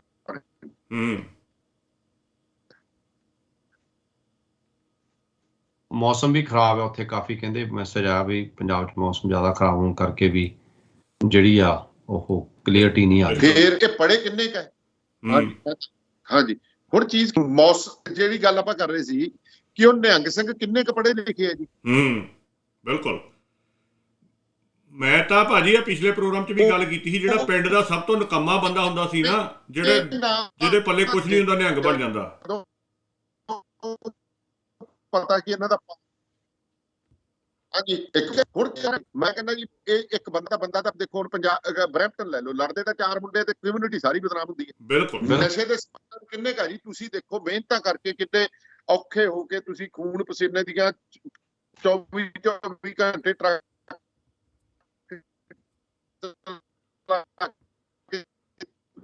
ਤੁਸੀਂ ਆਪਣੇ ਘਰ ਖੜੇ। ਭਾਜੀ ਕਾਫੀ ਡਿਸਟਰਬੈਂਸ ਆ ਰਹੀ, ਆਪਣਾ ਟਾਈਮ ਵੀ ਹੋ ਗਿਆ। ਸਵਰਨ ਭਾਜੀ ਆਪਣਾ ਟਾਈਮ ਹੋ ਗਿਆ, ਨਾਲੇ ਨਾ ਆਪਣਾ ਡਿਸਟਰਬੈਂਸ ਕਾਫੀ ਜ਼ਿਆਦਾ ਵੱਧ ਗਈ ਆ। ਤੁਹਾਡੀ ਗੱਲ ਜਿਹੜੀ ਆ ਉਹ ਆ ਨਹੀਂ ਰਹੀ ਕਲੀਅਰ। ਤੁਸੀਂ ਆਪਣੇ ਨੂੰ ਰੈਪ ਅਪ ਕਰ ਦਿਓ 1-2 ਮਿੰਟ 'ਚ। ਇੱਕ ਵਾਰ ਰੈਪ ਕਰ ਦਿਓ ਆਖਰੀ ਜੋ ਤੁਸੀਂ ਕਹਿਣਾ ਚਾਹੋ। ਇਹੀ ਕਹਿੰਦਾ ਸੀ ਜੀ, ਕਮਿਊਨਿਟੀ ਮੈਂ ਤੁਹਾਨੂੰ ਇੱਥੇ ਦਾ ਲੈਵਲ ਕਰਕੇ ਕਿਹਾ ਕਿ ਦੇਖੋ ਨਾ, ਟਰੱਕਾਂ ਵਾਲੇ ਦਾ ਅਮਰੀਕਾ ਦੇ ਬਾਰਡਰ ਤੇ ਵਿਚਾਰੇ ਕਿੰਨੇ 4-4 ਘੰਟੇ ਦੁਖੀ ਹੋਈ ਜਾਂਦੇ ਆ। ਕੰਮ ਇੱਕ ਨੇ ਕੀਤਾ, ਦੁਖੀ ਕਿੰਨੇ ਹੋ ਰਹੇ ਆ? ਬਿਲਕੁਲ। ਸੋ ਇਸੇ ਤਰ੍ਹਾਂ ਨਿਹੰਗ ਇੱਕ ਨੇ ਕਾਰਵਾਈ ਕੀਤੀ ਹੈ, ਉਹ ਅੰਦਰ ਕਿਵੇਂ ਪਲਾਂਟ ਕੀਤਾ, ਵਾਲ ਉਹਦੇ ਵੱਡੇ ਵੇ ਆ, ਜੂੜਾ ਉਹਦਾ ਹੈਗਾ, ਤੇ ਬਦਨਾਮ ਸਾਰੀ ਕਮਿਊਨਿਟੀ ਹੋ ਗਈ। ਇਹ ਕਰਵਾਇਆ ਜਾਂਦਾ ਹੈ। ਬਿਲਕੁਲ, ਕੋਈ ਸ਼ੱਕ ਨਹੀਂ। ਉਹਨੂੰ ਹੀਰੋ ਨਾ ਬਣੋ। ਮੈਂ ਇੱਕੋ ਗੱਲ, ਉਹਨੇ ਸਿੱਖ ਦੀ ਪੱਗ ਜਿਹੜੀ ਟਿੱਕੀ ਸੀ ਉਹਦਾ ਵੀ ਘਾਣ ਕੀਤਾ, ਤੇ ਸਾਡੇ ਅੰਦੋਲਨ ਜਿਹੜਾ ਸਾਡੀ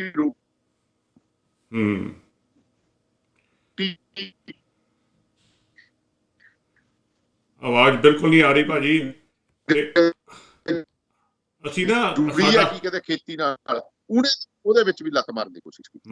ਚਲੋ ਕੋਈ ਗੱਲ ਨਹੀਂ, ਚਲੋ ਆਪਾਂ ਫਿਰ ਕਿਸੇ ਦਿਨ ਤੁਹਾਨੂੰ ਲੈ ਕੇ ਆਵਾਂਗੇ। ਅਸੀਂ ਸਾਡਾ ਕੱਲ ਦਾ ਟੌਪਿਕ ਵੀ ਇਹੀ ਆ ਵੀ ਸਿੱਖ ਰਵਾਇਤਾਂ ਹੈ ਕੀ ਆ, ਕਿਉਂਕਿ ਇਹ ਸਾਰਾ ਕੁਝ ਸਿੱਖ ਰਵਾਇਤਾਂ ਦੇ ਨਾਂ ਦੇ ਉੱਤੇ ਪਰੋਸਿਆ ਜਾ ਰਿਹਾ ਜੀ। ਇਹ ਸਿੱਖ ਰਵਾਇਤਾਂ ਆ ਤੇ ਅਸੀਂ ਕੱਲ ਦਾ ਪ੍ਰੋਗਰਾਮ ਸਪੈਸ਼ਲ ਇਸੇ ਤੇ ਕਰ ਰਹੇ ਹਾਂ ਵੀ ਸਿੱਖ ਰਵਾਇਤਾਂ ਹੈ ਕੀ ਸੀ, ਪਰ ਇਹ ਕੀ ਬਣਾ ਰਹੇ ਆ ਸਿੱਖ ਰਵਾਇਤਾਂ ਨੂੰ, ਇਨਕਲੂਡਿੰਗ ਉਹ ਜਿਹੜਾ ਗ੍ਰੰਥ ਕਹਿੰਦੇ ਜਿਹਦੀ ਬੇਅਦਬੀ ਹੋਈ ਉਹਦੇ ਬਾਰੇ ਵੀ ਕੱਲ ਨੂੰ ਗੱਲ ਕਰਾਂਗੇ ਵੀ ਉਹ ਹੈ ਕੀ ਆ ਗ੍ਰੰਥ, ਕਿਉਂਕਿ ਬਹੁਤੇ ਲੋਕਾਂ ਨੂੰ ਵਿਚਾਰੇ 99% ਨੂੰ ਪਤਾ ਹੀ ਨਹੀਂ ਵੀ ਸਰਬਲੋਭੀ ਕੋਈ ਚੀਜ਼ ਹੈਗੀ ਆ ਜਾਂ ਨਹੀਂ ਹੈਗੀ। ਸੋ ਅਸੀਂ ਕੱਲ ਨੂੰ ਉਹਦੇ ਬਾਰੇ ਗੱਲ ਕਰ ਰਹੇ ਹਾਂ। ਬਹੁਤ ਬਹੁਤ ਧੰਨਵਾਦ ਤੁਹਾਡਾ ਵੀਰ ਜੀਓ। ਫਿਰ ਕਿਸੇ ਦਿਨ ਆਪਾਂ ਲੈ ਕੇ ਆਵਾਂਗੇ। ਹੋਪਫੁਲੀ ਆਪਣਾ ਇੰਟਰਨੈਟ ਬੈਟਰ ਹੋਊਗਾ ਤੇ ਆ ਡਿਸਟਰਬੈਂਸ ਨਹੀਂ ਆਊਗੀ ਆਪਾਂ ਨੂੰ। ਸੋ ਵਾਹਿਗੁਰੂ ਜੀ ਕਾ ਖਾਲਸਾ, ਵਾਹਿਗੁਰੂ ਜੀ ਕੀ ਫਤਿਹ।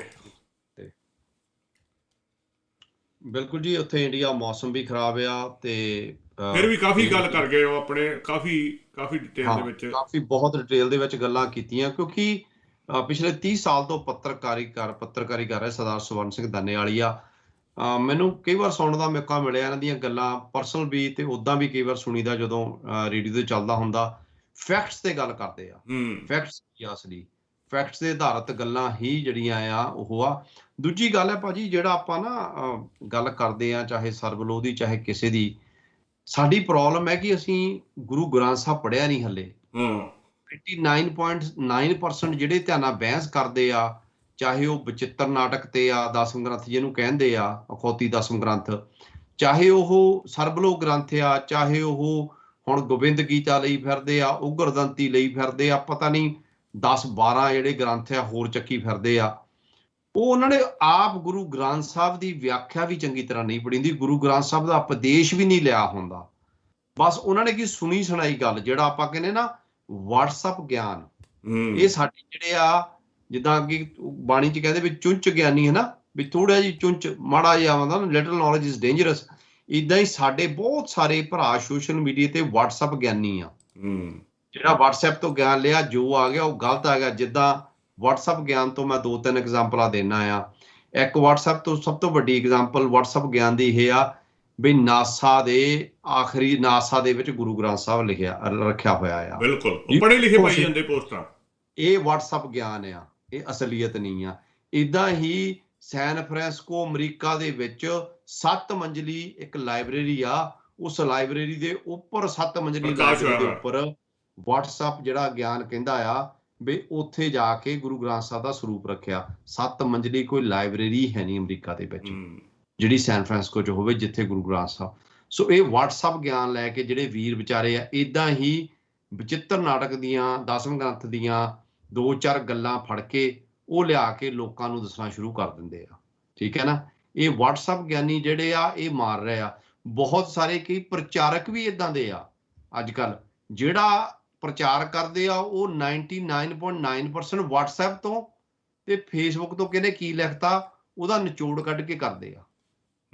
ਆਪਣੀ ਕੋਸ਼ਿਸ਼ ਇਸੇ ਕਰਕੇ ਹੁੰਦੀ ਆ ਵੀ ਪੰਜਾਬ ਤੋਂ ਗਰਾਊਂਡ ਪੱਧਰ ਤੇ ਕੀ ਚੱਲ ਰਿਹਾ, ਕੀ ਹੋ ਰਿਹਾ ਆ, ਉੱਥੋਂ ਜਾਣਕਾਰੀ ਲੈ ਕੇ ਆਂਦੀ ਜਾਵੇ, ਨਾ ਕਿ ਵਟਸਐਪ ਗਿਆਨੀ ਤਾਂ ਬਹੁਤ ਆ, ਜਦੋਂ ਵਟਸਐਪ ਤੇ ਜੋ ਸੁਣ ਲਿਆ ਉਹੀ ਪ੍ਰਚਾਰਨਾ ਸ਼ੁਰੂ ਕਰ ਦਿੱਤਾ। ਹਾਂਜੀ ਬਲਵਿੰਦਰ ਸਿੰਘ ਜੀ। ਬਿਲਕੁਲ ਜੀ, ਜਿਹੜੀ ਤੁਸੀਂ ਗੱਲ ਕੀਤੀ ਹੈ ਨਾ ਵੀ ਪੜ੍ਹੇ ਲਿਖੇ, ਹੁਣ ਦੇਖੋ LLB ਦੀ ਤੁਸੀਂ ਡਿਗਰੀ ਲਈ ਹੋਈ ਹੈ, ਵਕਾਲਤ ਤੁਸੀਂ ਕਰ ਰਹੇ ਆ, ਮੈਂ ਦੀਪ ਸਿੱਧੂ ਦੀ ਗੱਲ ਕਰ ਰਿਹਾ, ਉਹ ਪੋਸਟ ਪਾ ਰਿਹਾ ਇਹ ਵੀ ਉੱਥੇ ਇੱਕ ਲਾਇਬ੍ਰੇਰੀ ਹੈ ਉਹਦੇ ਉੱਪਰ ਪ੍ਰਕਾਸ਼ ਹੋਇਆ। ਉਹ ਭਰਾ ਤੂੰ LLB ਕਿਵੇਂ ਕਰ ਲਈ?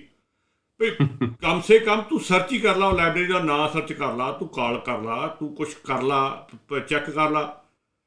ਜਦੋਂ ਇਹ ਖਬਰ ਪਹਿਲੀ ਵਾਰ ਆਈ ਸੀ, ਅੱਜ ਤੋਂ 10-11 ਸਾਲ ਪਹਿਲਾਂ ਇਹ ਖਬਰ ਆਈ ਸੀ ਵੀ ਨਾਸਾ ਦੇ ਵਿੱਚ ਗੁਰੂ ਗ੍ਰੰਥ ਸਾਹਿਬ ਦਾ ਪ੍ਰਕਾਸ਼ ਹੋਇਆ ਹੋਇਆ, ਮੈਂ ਸਪੈਸ਼ਲ ਨਾਸਾ ਦਾ ਨੰਬਰ ਲੱਭ ਕੇ ਉਹਨਾਂ ਨੂੰ ਕਾਲ ਕੀਤੀ। ਉਹ ਕਹਿੰਦੇ ਇਹੋ ਜਿਹਾ ਕੋਈ ਚੱਕਰ ਨਹੀਂ, ਸਾਡੀ ਪਹਿਲੀ ਗੱਲ ਤਾਂ ਇੱਥੇ ਕੋਈ ਲਾਇਬ੍ਰੇਰੀ ਨਹੀਂ ਹੈ ਇੱਦਾਂ ਦੀ, ਉੱਥੇ ਸਿਰਫ ਸਾਇੰਸ ਵਾਲੀਆਂ ਕਿਤਾਬਾਂ ਪਈਆਂ, ਜਿਹੜੀ ਸਾਡੀ ਇੱਥੇ ਲਾਇਬ੍ਰੇਰੀ ਹੈ। ਵੀ ਧਾਰਮਿਕ ਕਿਤਾਬ ਕੋਈ ਨਹੀਂ ਹੈਗੀ ਇੱਥੇ, ਨਾ ਹੀ ਅਸੀਂ ਰੱਖਦੇ ਹਾਂ, ਉਹਦਾ ਕੋਈ ਮਤਲਬ ਨਹੀਂ ਹੈਗਾ। ਸੋ ਉਹ ਕਹਿੰਦੇ ਪਤਾ ਨਹੀਂ ਤੁਹਾਨੂੰ ਕਿੱਥੋਂ ਖਬਰ ਮਿਲੀ ਆ, we have no idea about it. ਇਹ ਅੱਜ ਤੋਂ 10-12 ਸਾਲ ਪਹਿਲਾਂ ਦੀ ਗੱਲ ਹੈ, ਉਦੋਂ ਵੀ ਇਹ ਗੱਲ ਬੜੀ ਹੋਈ ਸੀਗੀ ਇੰਟਰਨੈਟ ਦੇ ਉੱਤੇ, ਸੋਸ਼ਲ ਮੀਡੀਆ ਦੇ ਉੱਤੇ ਪਾਪੂਲਰ, ਤੇ ਉਹ ਦੱਬੀ ਗਈ। ਹੁਣ ਫਿਰ ਉਹੀ ਗੱਲ ਦੁਬਾਰਾ ਕੱਢ ਲਈ ਹੈ ਦੀਪ ਸਿੱਧੂ ਬੰਗਲਾ ਸਾਹਿਬ ਦੀ ਸਟੇਜ ਤੋਂ ਕਿਸੇ ਨੇ ਕਹੀ ਸੀ, ਪ੍ਰਚਾਰਕ ਨੇ ਇਹ ਗੱਲ, ਉੱਥੇ ਲਾਇਬ੍ਰੇਰੀ ਆ 7 ਇਹ ਦੋ ਗੱਲਾਂ ਅਲੱਗ-ਅਲੱਗ ਆ, ਇੱਕ ਨਾਸਾ ਵਾਲੀ ਤੇ ਇੱਕ ਸੈਨ ਫਰਾਂਸਿਸਕੋ ਕੈਲੀਫੋਰਨੀਆ ਚ ਲਾਇਬ੍ਰੇਰੀ ਆ 7 ਮੰਜ਼ਲੀ।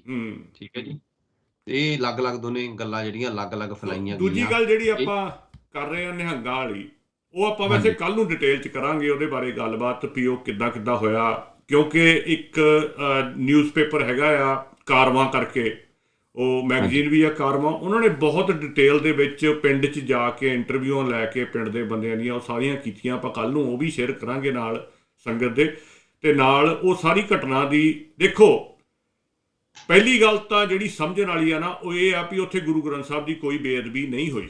ਨਹੀਂ ਹੋਈ। ਆਪਾਂ ਸੁਣੀ ਸੁਣਾਈ ਗੱਲ ਨਾ ਕਰੀਏ, ਆਪਾਂ ਜਿਹੜੀ ਉਹਨਾਂ ਨੇ ਵੀਡੀਓ ਦਿਖਾਈਆਂ ਆਪਾਂ ਉਹਦੀ ਹੀ ਗੱਲ ਕਰ ਲਈਏ, ਜਿਹੜੀਆਂ ਉਹਨਾਂ ਨੇ ਵੀਡੀਓ ਹੁਣ ਦਿਖਾ ਰਹੇ ਆ। ਹਾਲਾਂਕਿ ਉਸ ਟਾਈਮ ਦੀ ਕੋਈ ਵੀਡੀਓ ਨਹੀਂ ਸੀ, ਉਹ ਹੁਣ ਬਾਅਦ ਚ ਦਿਖਾ ਰਹੇ ਆ। ਦੇਖੋ ਜੀ ਇੱਥੇ ਮਾਚਿਸ ਦੀ ਡੱਬੀ ਪਈ ਆ, 2 ਡੱਬੀਆਂ ਉੱਥੇ ਰੱਖਤੀਆਂ।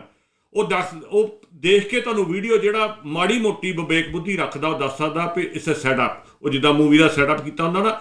ਆਹ ਦੇਖੋ ਜੀ ਦਸਮ ਪੋਥੀ ਪਈ ਆ, ਇਹਨੂੰ ਖਿਲਾਰ ਗਿਆ। ਜੇ ਬੰਦਾ ਇਦਾਂ ਚੁੱਕ ਕੇ ਖਿਲਾਰੂਗਾ ਤਾਂ ਪੋਥੀ ਕਿਤੇ ਜਾਊਗੀ। ਪੋਥੀ ਉੱਥੇ ਹੀ ਪਈ ਆ ਉੱਪਰ, ਉਹਦੇ ਉੱਪਰ ਥੱਲੇ ਰਮਾਲੇ ਜੇ ਇਦਾਂ ਇੱਧਰ ਉੱਧਰ ਰੱਖ ਕੇ ਤੇ ਉੱਥੇ ਪੋਥੀ ਟੇਢੀ ਕਰਕੇ ਰੱਖੀ ਹੋਈ ਆ ਉੱਪਰ ਹੀ। ਹੁਣ ਦੱਸੋ ਵੀ ਜੇ ਉਹ ਲਵੇਟੀ ਹੋਈ ਪੋਥੀ ਆ, ਉਹਦਾ ਪ੍ਰਕਾਸ਼ ਹੋਇਆ, ਜੇ ਉਹਨੇ ਖਿਲਾਰਨੀ ਆ ਤਾਂ ਪੋਥੀ ਉੱਪਰ ਰਹੂਗੀ ਕਿ ਥੱਲੇ ਰਹੂਗੀ ਉਹਦੇ ਤੋਂ? ਅੱਛਾ, ਫਿਰ ਕਹਿੰਦੇ ਕੱਲ ਮੈਂ ਇੱਕ ਦੀ ਢਾਡੀ ਆ ਕੋਈ, ਉਹਦੀ ਸੁਣ ਰਿਹਾ ਸੀ, ਉਹ ਬੜਾ ਮਸਾਲੇ ਲਾ ਕੇ ਜਿਵੇਂ ਢਾਡੀ 84 ਦੀਆਂ ਗੱਲਾਂ ਕਰਦੇ ਆ ਨਾ, ਉਹ ਇਹਦੀ ਗੱਲ ਸੁਣਾ ਰਿਹਾ। ਉਹ ਕਹਿੰਦਾ ਦੇਖੋ ਜੀ ਉਹ ਦੁਸ਼ਟ ਆਇਆ ਅੰਦਰ, ਬਾਰੀ ਵਿੱਚੋਂ ਦੀ ਅੰਦਰ ਵੜ ਗਿਆ ਸਵੇਰੇ 5 ਵਜੇ, ਅੰਦਰ ਜਾ ਕੇ ਤੇ ਉਹਨੇ ਪੋਥੀ ਚੱਕ ਲਈ ਸਰਬ ਲੋਹ ਦੀ, ਉਹਨੂੰ ਲੈ ਗਿਆ। ਉੱਥੇ ਇੱਕ ਸਾਈਕਲ ਖੜਾ ਸੀਗਾ, ਸਾਈਕਲ ਦੇ ਪਿੱਛੇ ਰੱਖ ਕੇ ਤੇ ਵਾਪਸ ਆ ਗਿਆ ਗੁਰੂ ਗ੍ਰੰਥ ਸਾਹਿਬ ਦੀ ਪੋਥੀ ਚੱਕਣ ਵਾਸਤੇ। ਹੁਣ ਇਹਨਾਂ ਦੇ ਬਿਆਨ, ਉਹ ਬੰਦੇ ਨੂੰ ਪੁੱਛੇ ਵੀ ਤੂੰ ਉਹਨਾਂ ਨੇ ਸਲਾਹ ਕਰ ਲੈਂਦਾ, ਤਾਂ ਨਿਹੰਗ ਵੀ ਨਹੀਂ ਇਸ ਗੱਲ ਦਾ ਮੰਨਦੇ। ਉਹ ਤਾਂ ਕਹਿੰਦੇ ਉੱਥੇ ਹੀ ਸੋਧਤਾ ਜਿੱਥੇ ਫੜਿਆ ਸੀਗਾ। ਇਹ ਕਾਲਿਆ ਭੱਲੇ ਲਈਏ। ਹਾਂਜੀ ਆਨ 에ਅਰ ਹੋ ਤੁਸੀਂ? ਹਾਂਜੀ ਜੀ, ਮੈਂ ਖਾਲਸਾ ਫਤਿਹ ਪ੍ਰੀਤਮੰਦਰ ਸਿੰਘ ਬੋਲਦਾ ਸੀ। ਹਾਂਜੀ ਹਾਂਜੀ, 1 ਮਿੰਟ ਲਈ ਹੋਲਡ ਕਰਿਓ, ਮੈਨੂੰ ਗੱਲ ਕੰਪਲੀਟ ਕਰ ਲੈਣ ਦਿਓ। ਸੋ ਉਹ ਨਿਹੰਗਾ ਦਾ ਜਿਹੜਾ ਬਿਆਨ ਆਇਆ ਸੀ, ਉਹ ਕਹਿੰਦੇ ਵੀ ਉੱਥੇ ਗਿਆ, ਉਹਨੇ ਉੱਥੇ ਖਿਲਾਰਤਾ, ਉੱਥੇ ਟਰੈਸ਼ 'ਚ ਸੁੱਟਣ ਲੱਗਾ ਸੀ। ਪਹਿਲਾਂ ਇਹ ਬਿਆਨ ਸੀਗਾ, ਸਾਈਕਲ ਵਾਲਾ ਕੋਈ ਵਿੱਚ ਕਹਾਣੀ ਨਹੀਂ ਸੀ ਵੀ ਸਾਈਕਲ ਪਿੱਛੇ ਉਹਨੇ ਰੱਖ ਲਈ ਪੋਥੀ ਤੇ ਅਸੀਂ ਉਹਦਾ ਗੁੱਟ ਵੱਢਤਾ ਤੇ ਪੋਥੀ ਲਿਆ ਕੇ ਦੁਬਾਰਾ ਰੱਖ ਲਈ। ਉੱਥੇ ਸਿਰਫ ਸਰਬਲੋਹ ਦੀ ਗੱਲ ਹੋਈ ਸੀ, ਪੋਥੀ ਵੀ ਦਿਖਾਈ ਸੀ ਉਹਨਾਂ ਨੇ ਵੀ ਆਹ ਸਰਬਲੋਹ ਦਾ ਪਹਿਲਾ ਪਾਰਟ ਆ ਜਿਹੜੀ ਪੋਥੀ ਲੈ ਕੇ ਗਿਆ ਸੀ। ਹੁਣ ਜਿਹੜੀ ਕਹਾਣੀ ਬਦਲਦੀ ਹੌਲੀ ਹੌਲੀ ਉਹ ਕਿੱਥੇ ਤੱਕ ਪਹੁੰਚ ਗਈ ਆ। ਇੱਥੇ ਨਾ ਇੱਕ ਐਕਸਪੈਰੀਮੈਂਟ ਕੀਤਾ ਗਿਆ, ਉਹ YouTube ਤੇ ਤੁਹਾਨੂੰ ਮਿਲ ਜੂਗਾ ਕਿ ਗੱਲ ਕਿਵੇਂ ਬਦਲਦੀ ਆ। ਉਹਨਾਂ ਨੇ 20 ਬੰਦੇ ਲਾਈਨ 'ਚ ਖੜੇ ਕਰ ਲਏ ਇੱਕ ਪਾਸੇ ਨੂੰ ਮੂੰਹ ਕਰਕੇ। ਸਭ ਤੋਂ ਜਿਹੜਾ ਪਿਛਲਾ 20ਵਾਂ ਬੰਦਾ ਸੀ ਉਹਨੂੰ ਕਹਿੰਦੇ ਤੂੰ ਕੋਈ ਐਕਸ਼ਨ ਕਰਨਾ ਆ ਤੇ ਆਪਣੇ ਅਗਲੇ ਨੂੰ ਕਹਿਣਾ ਵੀ ਆਪਣੇ ਅਗਲੇ ਨੂੰ ਐਕਸ਼ਨ ਕਰਕੇ ਦਿਖਾਵੇ। ਉਹਨੇ ਕੋਈ ਐਕਸ਼ਨ ਇੱਦਾਂ ਕਰਕੇ ਉਹਨੂੰ ਅਗਲੇ ਨੂੰ ਦੱਸਿਆ।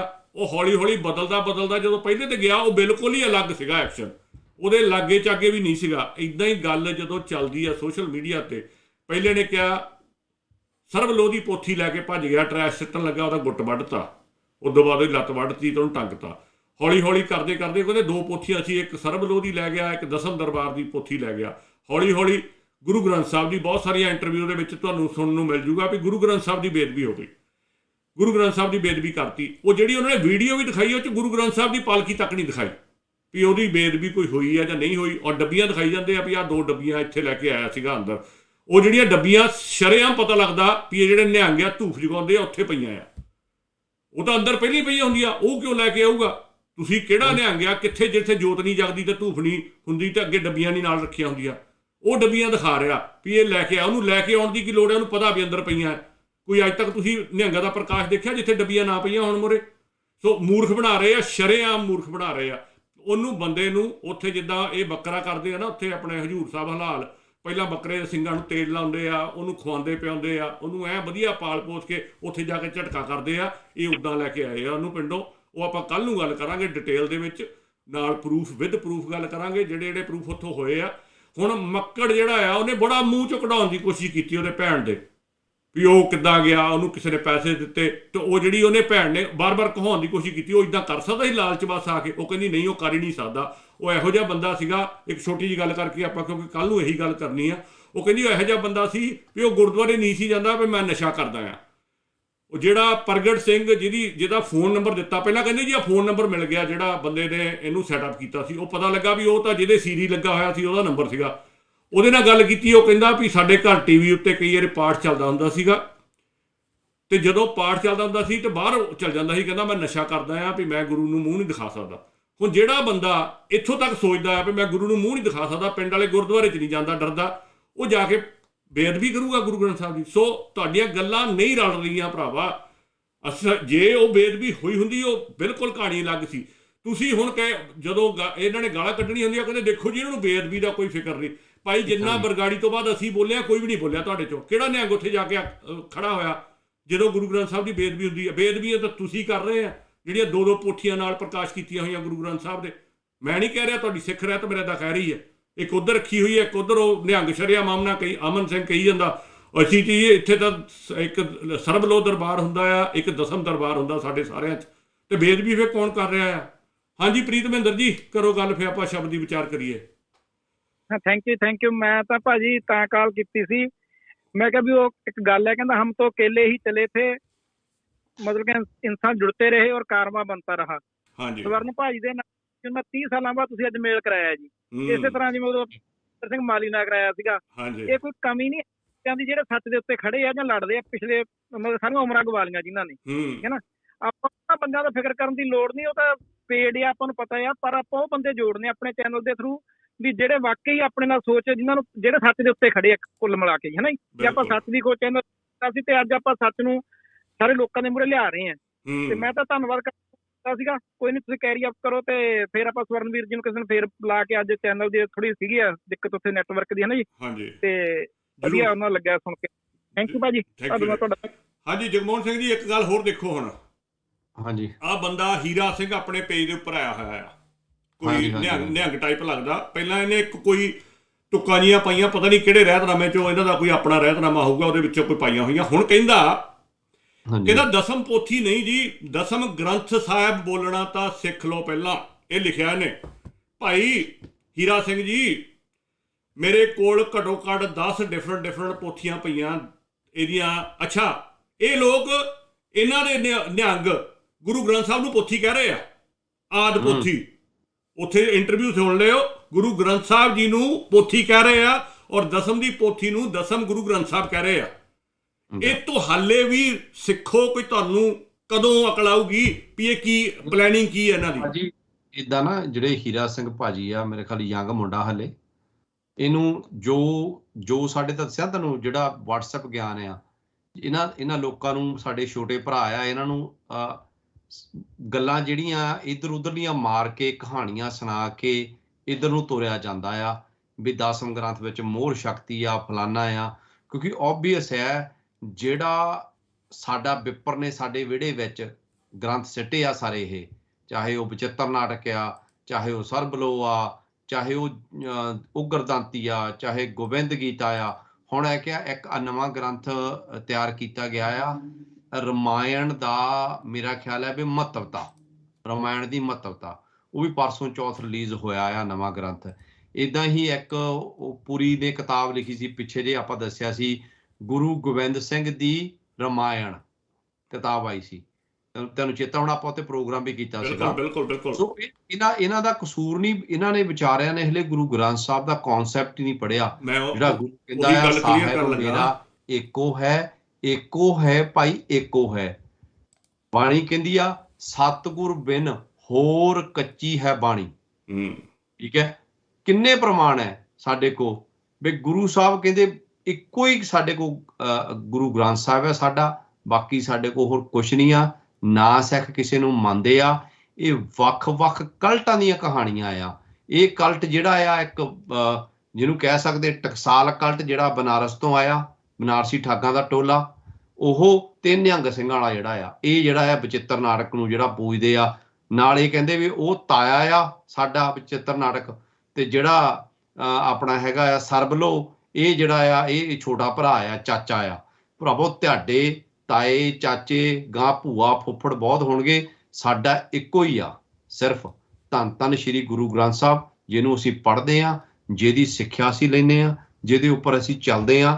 ਸਰਦਾਰ ਹੀਰਾ ਸਿੰਘ ਦੀ ਜਾਣਕਾਰੀ ਦੱਸੀਏ ਕਿ ਬਚਿੱਤਰ ਨਾਟਕ ਦਾ ਸਾਰਾ ਪੀੜਾ ਕੀਤਾ ਪਿਆ, ਲਿਖ ਕੇ, ਪੜ੍ਹ ਕੇ, ਠੀਕ ਹੈ ਨਾ। ਸੋ ਸਾਨੂੰ ਪਤਾ ਹੈ ਉਹਦੇ ਵਿੱਚ ਕੀ ਆ, ਕੀ ਨਹੀਂ ਆ।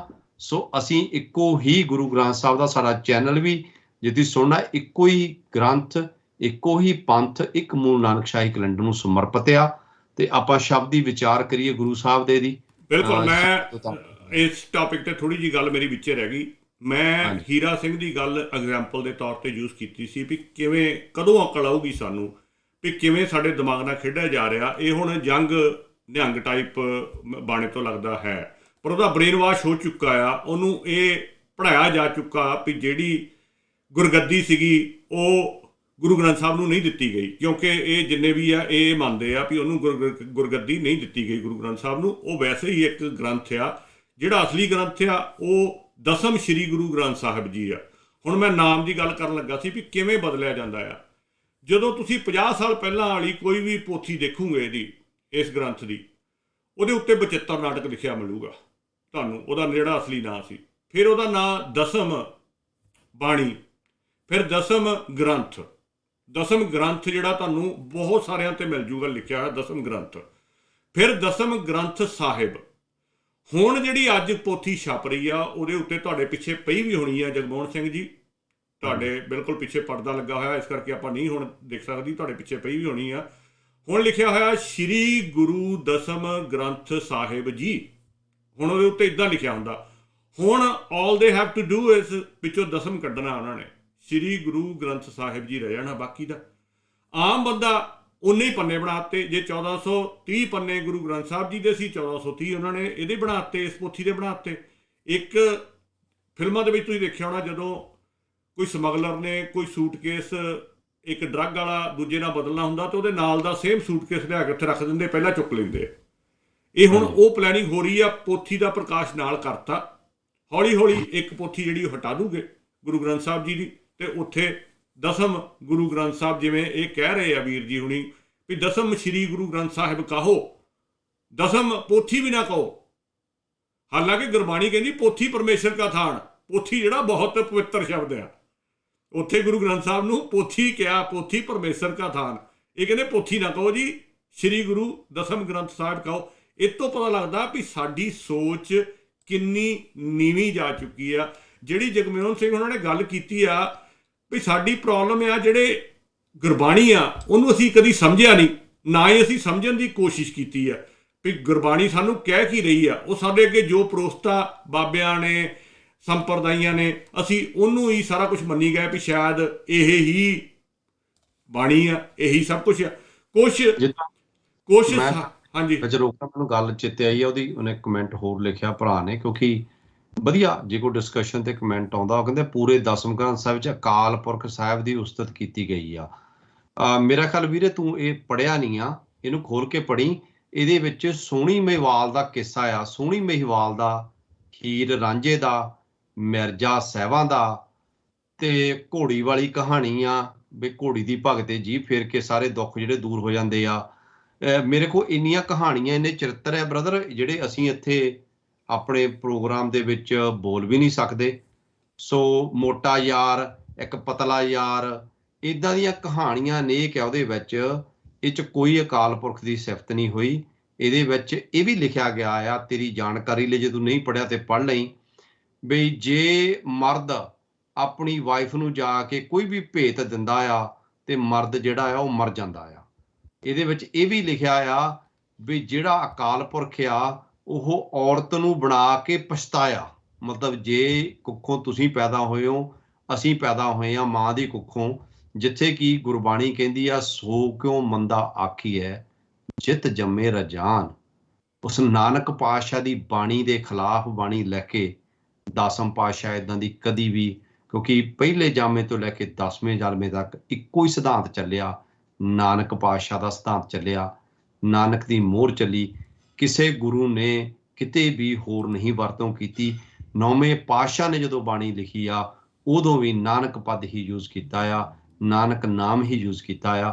ਸੋ ਇਹ ਵੀਰੋ ਆਪ ਜਾ ਕੇ ਪੜ੍ਹਿਓ, ਨਹੀਂ ਤਾਂ ਮੈਨੂੰ WhatsApp ਭੇਜ ਦਿਓ, ਮੈਂ ਤੁਹਾਨੂੰ ਪੰਨੇ ਨੰਬਰ ਤੇ ਕੱਲਿਆ ਕਰਦਾ ਵੀ ਸੋਹਣੀ ਮਹੀਵਾਲ, ਹੀਰ ਰਾਂਝਾ, ਮੋਟਾ ਯਾਰ, ਪਤਲਾ ਯਾਰ, ਖਜੂਰ ਵਾਲੀ ਕਹਾਣੀ, ਇਹਨਾਂ ਤੇ ਤਾਂ ਫਿਲਮਾਂ ਵੀ ਬਣ ਗਈਆਂ। ਮੈਂ ਤੁਹਾਨੂੰ ਦਸਮ ਗ੍ਰੰਥ ਦੀਆਂ 2-4 ਫਿਲਮਾਂ ਵੀ ਭੇਜ ਦਊਂਗਾ, ਕਾਪੀਆਂ, ਉਹ ਵੀ ਹੈਗੀਆਂ ਕਹਾਣੀਆਂ YouTube ਤੇ। ਹਾਂਜੀ ਭਾਜੀ, ਆਪਾਂ ਬਿਲਕੁਲ ਜੀ, ਆਪਾਂ ਆਪਣੇ ਸ਼ਬਦਾਂ ਲਾਈਏ, ਬਿਲਕੁਲ ਆਪਾਂ ਆਪਣੇ ਸ਼ਬਦਾਂ ਲਾਈਏ। ਤੇ ਵੀਰ ਨੂੰ ਇੰਨਾ ਕੁ ਦੱਸ ਦਵਾਂ ਵੀ ਇੱਥੇ ਕਾਲ ਪੁਰਖ ਦੀ ਉਸਤਤ ਨਹੀਂ ਕੀਤੀ ਗਈ, ਇੱਥੇ ਕਾਲ ਦੀ ਉਸਤਤ ਕੀਤੀ ਗਈ ਆ। ਅਕਾਲ ਤੇ ਕਾਲ 'ਚ ਬਹੁਤ ਫਰਕ ਆ। ਮਹਾਕਾਲ ਜਿਹੜਾ ਆ ਉਹ ਡਿਫਰੈਂਟ ਆ। ਉਹ ਤਾਂ ਉਹਨੇ ਤਾਂ ਧਰਤੀ ਬਣਾਈ ਆ ਕੰਨ 'ਚੋਂ ਮੈਲ ਕੱਢ ਕੇ, ਅਕਾਲ ਪੁਰਖ ਨੇ ਇੱਦਾਂ ਬਣਾਈ ਆ। ਤੁਸੀਂ ਇੱਦਾਂ ਮੰਨਦੇ ਆ ਵੀ ਧਰਤੀ ਜਿਹੜੀ ਕੰਨ 'ਚੋਂ ਮੈਲ ਕੱਢਣ ਨਾਲ ਬਣੀ ਆ, ਕਿਉਂ ਮਹਾਕਾਲ ਨੇ ਤਾਂ ਇੱਦਾਂ ਬਣਾਈ ਆ, ਤੁਹਾਡੇ ਗ੍ਰੰਥ 'ਚ ਲਿਖਿਆ ਹੋਇਆ। ਸੋ ਉੱਥੇ ਦੁਰਗਾ ਦੀ, ਭਵਾਨੀ ਦੀ ਤੇ ਮਹਾਕਾਲ ਦੀ ਸਾਰੀ ਉਪਮਾ ਆ, ਉੱਥੇ ਅਕਾਲ ਪੁਰਖ ਦੀ ਕਿਤੇ ਵੀ ਉਪਮਾ ਨਹੀਂ ਆ। ਇਹਦੇ ਵਿੱਚ ਮਹਾਕਾਲ ਵੀ ਭਗੌਤੀ ਦੇ ਮੂਹਰੇ, ਭਗ ਔਤੀ ਦੇ ਮੂਹਰੇ ਆ ਕੇ ਝੁਕਦਾ ਆ। ਬਿਲਕੁਲ, ਉਹ ਵੀ ਉੱਥੇ ਉਹ ਵੀ ਉਹਦਾ ਹੀ ਪੁਜਾਰੀ ਬਣ ਜਾਂਦਾ ਆਖਰੀ ਵਿੱਚ। ਬਿਲਕੁਲ। ਰੋਜ਼ ਤੁਸੀਂ ਕਹੀ ਜਾਂਦੇ ਆ ਮਹਾਕਾਲ ਹੈ ਰਖਵਾਰ ਹਮਾਰੋ, ਤੁਹਾਨੂੰ ਪਤਾ ਹੀ ਨਹੀਂ ਹੈ। ਤੁਹਾਡੀ ਪ੍ਰੋਬਲਮ ਇਹ ਆ ਵੀ ਮਹਾਕਾਲ ਹੈ ਕੌਣ ਆ। ਸੋ ਇਸ ਕਰਕੇ ਚਲੋ ਜਿਹੜੇ ਬੰਦੇ ਨੂੰ ਪੂਰੀ ਨੌਲੇਜ ਨਹੀਂ ਹੁੰਦੀ ਉਹਦੇ ਨਾਲ ਵਿਚਾਰ ਕਰਨੀ ਕੋਈ ਫਾਇਦਾ ਨਹੀਂ ਹੁੰਦਾ, ਕਿਉਂਕਿ ਇਹਨਾਂ ਨੇ ਆਪ ਨਹੀਂ ਪੜ੍ਹਿਆ, ਅਸੀਂ ਪੜ੍ਹਿਆ ਹੋਇਆ। ਆਪਾਂ ਆਪਣੇ ਸ਼ਬਦਾਂ ਲਾਈਏ। ਇਹ ਸ਼ਬਦ ਵੀ ਇੱਕ ਇਹੋ ਜਿਹਾ ਸ਼ਬਦ ਆ ਜਿਹਦੇ ਅਨੇਕਾਂ ਡਿਫਰੈਂਟ ਅਰਥ ਕੀਤੇ ਗਏ ਆ। ਜਿਹੜੇ ਮੈਂ ਅੱਜ ਅਰਥ ਕਰਨ ਲੱਗਾ ਆ ਉਹਦੇ ਨਾਲ ਹੋ ਸਕਦਾ ਬਹੁਤ ਸਾਰੇ ਵੀਰ ਭੈਣ ਨਾ ਸਹਿਮਤ ਹੋਣ, ਉਹ ਕਹਿਣ ਨਹੀਂ ਜਿਹੜੇ ਹੋਏ ਆ ਉਹ ਸਹੀ ਆ, ਅਤੇ ਜਿਨ੍ਹਾਂ ਨੂੰ ਮੇਰੇ ਅਰਥ ਚੰਗੇ ਲੱਗਣ ਅੱਜ ਦੇ ਉਹ ਰੱਖ ਲਿਓ, ਅਤੇ ਜਿਨ੍ਹਾਂ ਨੂੰ ਨਹੀਂ ਚੰਗੇ ਲੱਗਦੇ ਉਹ ਛੱਡ ਦਿਓ। ਪਹਿਲੇ ਅਰਥ ਤੁਹਾਡੇ ਕੋਲ ਆਲਰੇਡੀ ਹੈਗੇ ਆ। ਮੈਂ ਹਮੇਸ਼ਾ ਜਦੋਂ ਅਰਥ ਕਰਦਾ ਹੁੰਦਾ ਉਹ ਕਹਿੰਦਾ ਹੁੰਦਾ ਸਾਰਿਆਂ ਨੂੰ ਸ਼ਬਦ ਮੂੰਹ ਜ਼ਬਾਨੀ ਯਾਦ ਆ। ਹਰ ਰੋਜ਼ ਰਾਤ ਨੂੰ ਆਪਾਂ ਪੜ੍ਹਦੇ ਹਾਂ ਕੀਰਤਨ ਸੋਹਲੇ ਦੀ ਬਾਣੀ, ਅਤੇ ਉਹਦੇ ਵਿੱਚ ਜਦੋਂ ਦੂਸਰਾ ਸ਼ਬਦ ਆਉਂਦਾ ਛੇ ਘਰ ਛੇ ਗੁਰ ਛੇ ਉਪਦੇਸ਼ ਗੁਰ ਗੁਰ ਏਕੋ ਵੇਸ ਅਨੇਕ ਬਾਬਾ ਜੈ ਘਰ ਕਰਤੇ ਕੀਰਤ ਹੋਏ ਸੋ ਘਰ ਰਾਖ ਵਡਾਈ ਤੋਏ ਰਹਾ। ਇਹ ਸ਼ਬਦ ਆ, ਛੋਟਾ ਜਿਹਾ ਸ਼ਬਦ ਆ। ਕਾਰਨ ਇਹ ਸੀ ਇਹਨੂੰ ਚੂਜ਼ ਕਰਨ ਦਾ ਕਿ ਇਹਦੇ ਜਿਹੜੇ ਅਰਥ ਮੈਂ ਕੱਲ ਕੁਦਰਤੀ ਹੋਈ ਰਾਤੀ, ਕਿਉਂਕਿ ਮੈਂ ਤਾਂ ਪਹਿਲਾਂ ਵੀ ਇਹਦੇ 'ਤੇ ਆਰਟੀਕਲ ਵੀ ਲਿਖ ਚੁੱਕਾ ਹਾਂ ਇਸੇ ਸ਼ਬਦ ਦੇ ਉੱਪਰ, ਸ਼ਾਇਦ ਖਾਲਸਾ ਨਿਊਜ਼ 'ਤੇ ਪਿਆ ਵੀ ਹੋਵੇ, ਜਿਹਦੇ 'ਚ ਇਹਦੇ ਅਰਥ ਕੀਤੇ ਸੀ। ਅਤੇ ਬਹੁਤ ਸਾਰੇ ਵੀਰਾਂ ਨੇ ਜਿਹੜੇ ਸੁਹਿਰਦ ਵੀਰ ਆ ਉਹਨਾਂ ਨੇ ਸਲਾਹਿਆ ਸੀਗਾ ਉਹਨਾਂ ਅਰਥਾਂ ਨੂੰ। ਪ੍ਰਿੰਸੀਪਲ ਗੁਰਬਚਨ ਸਿੰਘ ਹੋਣਾ ਨੇ ਇਹਦੇ ਅਰਥ ਬਹੁਤ ਡਿਟੇਲ 'ਚ ਕੀਤੇ ਹੋਏ ਆ। ਮੇਰੇ ਥੋੜ੍ਹੇ ਜਿਹੇ ਉਹਨਾਂ ਨਾਲ ਡਿਫਰੈਂਟ ਆ, ਪਰ ਜਿਹੜਾ ਬੇਸ ਆ ਉਹ ਸੇਮ ਆ ਦੋਨਾਂ ਦਾ। ਅਤੇ ਆਪਾਂ ਜਦੋਂ ਗੁਰਬਾਣੀ ਵਾਲੀ ਇੱਕ ਗਰੁੱਪ ਖੋਲ੍ਹਿਆ ਸੀ ਵਟਸਐਪ ਦੇ ਵਿੱਚ, ਉਦੋਂ ਵੀ ਜਦੋਂ ਇਹ ਅਰਥ ਕੀਤੇ ਸੀ ਅਤੇ ਬਹੁਤ ਸਾਰੇ ਸਾਡੇ ਸੁਹਿਰਦ ਵਿਆਕਰਨ ਵਾਲੇ ਵੀਰ ਉਹਨਾਂ ਨਾਲ ਵੀ ਵਿਚਾਰ ਹੋਈ ਸੀ, ਅਤੇ ਉਹਨਾਂ ਨੇ ਕਿਹਾ ਸੀ ਬਿਲਕੁਲ ਠੀਕ ਆ, ਅਤੇ ਵਿਆਕਰਨ ਤਰੀਕੇ ਨਾਲ ਬਿਲਕੁਲ ਸਹੀ ਬਣਦੇ ਆ। ਹਾਂਜੀ, ਆਪਾਂ ਰਹਾ ਵਾਲੀ ਪੰਕਤੀ ਤੋਂ ਸ਼ੁਰੂ ਕਰਦੇ ਹਾਂ। ਜਿਨ੍ਹਾਂ ਨੇ ਕੱਢਣਾ ਆ 12ਵੇਂ, ਵੈਸੇ ਕੱਢਣ ਦੀ ਇਹ ਸ਼ਬਦ ਲੋੜ ਨਹੀਂ, ਸਭ ਨੂੰ ਮੂੰਹ ਜ਼ਬਾਨੀ ਯਾਦ ਆ। 12 ਪੰਨੇ 'ਤੇ ਇਹ ਸ਼ਬਦ ਆਉਂਦਾ ਕੀਰਤਨ ਸੋਹਲੇ ਦੇ, ਜਿੱਥੋਂ ਸ਼ੁਰੂ ਹੁੰਦਾ ਦੂਸਰਾ ਹੀ ਸ਼ਬਦ ਆ ਇਹ। ਸੋ ਬਾਬਾ ਜੈ ਘਰ ਕਰਤੇ ਕੀਰਤ ਹੋਏ। ਹੁਣ ਇਹਦੇ ਵਿੱਚ ਕੋਈ ਅਰਥ ਕਰਨ ਵਾਲੀ ਗੱਲ ਨਹੀਂ ਹੈ। ਜਿਹੜੇ ਘਰ ਦੇ ਵਿੱਚ ਕਰਤੇ ਦੀ ਕੀਰਤੀ ਹੁੰਦੀ ਆ, ਬਾਬਾ ਜੈ ਘਰ ਕਰਤੇ ਕੀਰਤ ਹੋਏ। ਘਰ ਦਾ ਸਭ ਨੂੰ ਪਤਾ ਵੀ ਘਰ ਕਿਹੜਾ ਆ, ਸਭ ਕੁਛ ਘਰ ਮਾਂ ਹੈ। ਬਾਣੀ ਬਾਰ-ਬਾਰ ਕਹਿੰਦੀ ਆ ਤੁਹਾਨੂੰ ਸਾਰਾ ਕੁਛ ਇੱਥੇ ਘਰ ਦੇ ਵਿੱਚ ਹੀ ਆ, ਆਹ ਆ ਤੁਹਾਡਾ ਘਰ। ਇਸ ਘਰ ਦੀ ਗੱਲ ਬਾਣੀ ਬਾਰ-ਬਾਰ ਕਰ ਰਹੀ ਹੈ ਕਿ ਬਾਬਾ ਜੈ ਘਰ ਕਰਤੇ ਕੀਰਤ ਹੋਏ। ਕਰਤੇ ਦੀ ਕੀਰਤ ਕੀ ਆ? ਜੇ ਆਪਾਂ ਨੂੰ ਹਾਲੇ ਤੱਕ ਨਹੀਂ ਸਮਝ ਆਈ ਸਾਡੇ ਪ੍ਰੋਗਰਾਮ ਦੇਖ ਕੇ, ਤੇ ਫਿਰ ਭਾਈ ਔਖਾ ਆ। ਕਰਤੇ ਦੀ ਕੀਰਤ ਆ ਗੁਣਾਂ ਦੀ ਵਰਤੋਂ ਕਰਨੀ, ਗੁਣਾਂ ਨੂੰ ਧਾਰਨਾ ਤੇ ਉਹਨਾਂ ਗੁਣਾਂ ਦੀ ਵਰਤੋਂ ਕਰਨੀ, ਉਹੀ ਕਰਤੇ ਦੀ ਕੀਰਤ ਆ। ਕੀਰਤ ਹੁੰਦੀ ਆ ਸਿਫਤ ਸਲਾਹ, ਗੁਣ ਸਲਾਹ, ਗੁਣਾਂ ਦੀ ਸਿਫਤ ਸਲਾਹ। ਕੀਰਤ ਕਰਨੀ, ਕੀਰਤ ਕਰਨੀ, ਹਮੇਸ਼ਾ ਇਕੱਠੇ ਦੋਨੇ ਸ਼ਬਦ ਆਉਣੇ। ਜਦੋਂ ਤੁਸੀਂ ਕੀਰਤ ਤੁਹਾਡੇ ਅੰਦਰ ਗੁਣ ਧਾਰਨ ਹੋ ਗਏ, ਉਹਦੇ ਵਿੱਚੋਂ ਜਿਹੜੀ ਕਰਨੀ ਨਿਕਲਣੀ ਆ ਨਾ, ਉਹ ਗੁਰਮਤ ਵਾਲੀ ਕਰਨੀ ਆ। ਸੋ ਜਿਹੜੇ ਘਰ ਦੇ ਵਿੱਚ ਉਹਦੇ ਗੁਣ ਵਸੇ ਹੋਏ ਆ, ਸਿੰਪਲ ਇਹ ਅਰਥ ਆ ਬਾਬਾ ਜੈ ਕਰ ਕਰਤੇ ਕੀਰਤ ਹੋਏ। ਜਿਹੜੇ ਘਰ ਦੇ ਵਿੱਚ ਉਹਦੇ ਗੁਣ ਵਸੇ ਹੋਏ ਆ, ਸੋ ਘਰ ਰਾਖ ਵਡਾਈ ਤੋਏ। ਉਹਨੂੰ ਸੰਭਾਲ ਕੇ ਰੱਖ, ਉਸ ਘਰ ਨੂੰ ਸੰਭਾਲ ਕੇ ਰੱਖ। ਇਹ ਜਿਹੜਾ ਦਿਮਾਗ ਆ ਨਾ, ਇਹ ਬਾਣੀ ਕਹਿੰਦੀ ਆ ਇਹਦੇ ਵਿੱਚ ਦੋ ਵਿਚਾਰ ਚੱਲਦੇ ਆ, ਇੱਕ ਚੰਗੇ ਤੇ ਇੱਕ ਮਾੜੇ। ਹਮੇਸ਼ਾ ਇਸ ਘਰ ਦੇ ਅੰਦਰ ਦੋ ਵਿਚਾਰ ਚੱਲਦੇ ਆ। ਉਹ ਤੁਹਾਡੇ ਤੇ ਡਿਪੈਂਡ ਕਰਦਾ ਵੀ ਜੇ ਤੁਹਾਡਾ ਗੁਣਾਂ ਵਾਲਾ ਪਲੜਾ ਭਾਰੀ ਆ ਕਿ ਔਗਣਾਂ ਵਾਲਾ ਪਲੜਾ ਭਾਰੀ ਆ। ਮੈਂ ਨਹੀਂ ਕਹਿ ਰਿਹਾ, ਗੁਰੂ ਸਾਹਿਬ ਕਹਿ ਰਹੇ ਆ। ਦੋ ਵਿਚਾਰ ਹਮੇਸ਼ਾ ਚੱਲਦੇ ਆ, ਉਹ ਚੱਲਦੇ ਰਹਿਣੇ ਆ ਤੁਹਾਡੇ ਅੰਦਰ। ਜੇ ਤੁਹਾਡੇ ਅੰਦਰ ਉਹਦੇ ਗੁਣਾਂ ਨੂੰ ਸੰਭਾਲਿਆ ਹੋਇਆ, ਜਿਵੇਂ ਸ਼ਬਦ ਕਹਿ ਰਿਹਾ ਬਾਬਾ ਜੈ ਕਰ ਕਰਤੇ ਕੀਰਤ ਹੋਏ ਸੋ ਕਰ ਰਾਖ, ਉਹਨਾਂ ਨੂੰ ਸੰਭਾਲ ਕੇ ਰੱਖ। ਦੂਜੇ ਪਾਸੇ ਨਾ ਲਾ, ਦੂਜੇ ਪਾਸੇ ਵਾਲੇ ਛੱਡ ਦੇ, ਗੁਣਾਂ ਨੂੰ ਸੰਭਾਲ ਲਾ, ਔਗੁਣਾਂ ਨੂੰ ਬਾਹਰ ਕਰੀ ਜਾ। ਸੋ ਇਹ ਰਹਾ ਵਾਲੀ ਪੰਕਤੀ ਹੈ। ਜਦੋਂ ਇਹਨੂੰ ਸੋਚ ਕੇ, ਇਹਨੂੰ ਸਮਝ ਕੇ, ਇਸ ਪੰਕਤੀ ਨੂੰ ਸਮਝ ਆ ਗਈ ਤੇ ਤੁਹਾਨੂੰ ਅਰਥ ਆਪਣੇ ਆਪ ਸਮਝ ਆ ਜਾਣੇ ਆ। ਛੇ ਘਰ ਛੇ ਗੁਰ ਛੇ ਉਪਦੇਸ਼।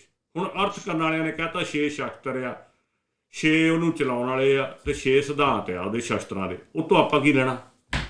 ਅਸੀਂ ਤਾਂ ਸ਼ਸਤਰਾਂ ਨੂੰ ਮੰਨਦੇ ਹੀ ਨਹੀਂ। ਭਗਤ ਕਬੀਰ ਜੀ ਤਾਂ ਕਹਿ ਰਹੇ ਪੰਡਤ ਮੁੱਲਾ ਜੋ ਲਿਖਦੀ ਆ ਛਾੜ ਚਲੇ ਹਮ ਕਛੂ ਨਾ ਦੀ ਆ। ਉਹਨੇ 6 ਲਿਖੇ ਹੋਣ ਚਾਹੇ 12 ਲਿਖੇ ਹੋਣ, ਅਸੀਂ ਕੀ ਲੈਣਾ ਸੀ ਉਹਨਾਂ ਤੋਂ? ਬਾਣੀ ਕਹਿ ਰਹੀ ਇਹ, ਤੇ ਗੁਰੂ ਨਾਨਕ ਪਾਤਸ਼ਾਹ ਕਹਿ ਰਹੇ ਛੇ ਘਰ ਛੇ ਗੁਰ ਛੇ ਉਪਦੇਸ਼। ਹੁਣ ਛੇ ਘਰ ਕਿਹੜੇ ਆ? ਇਹ ਆਪਾਂ ਕਬੀਰ ਸਾਹਿਬ ਨੂੰ ਪੁੱਛੀਏ ਵੀ ਛੇ ਘਰ ਹੈ ਕਿਹੜੇ ਆ?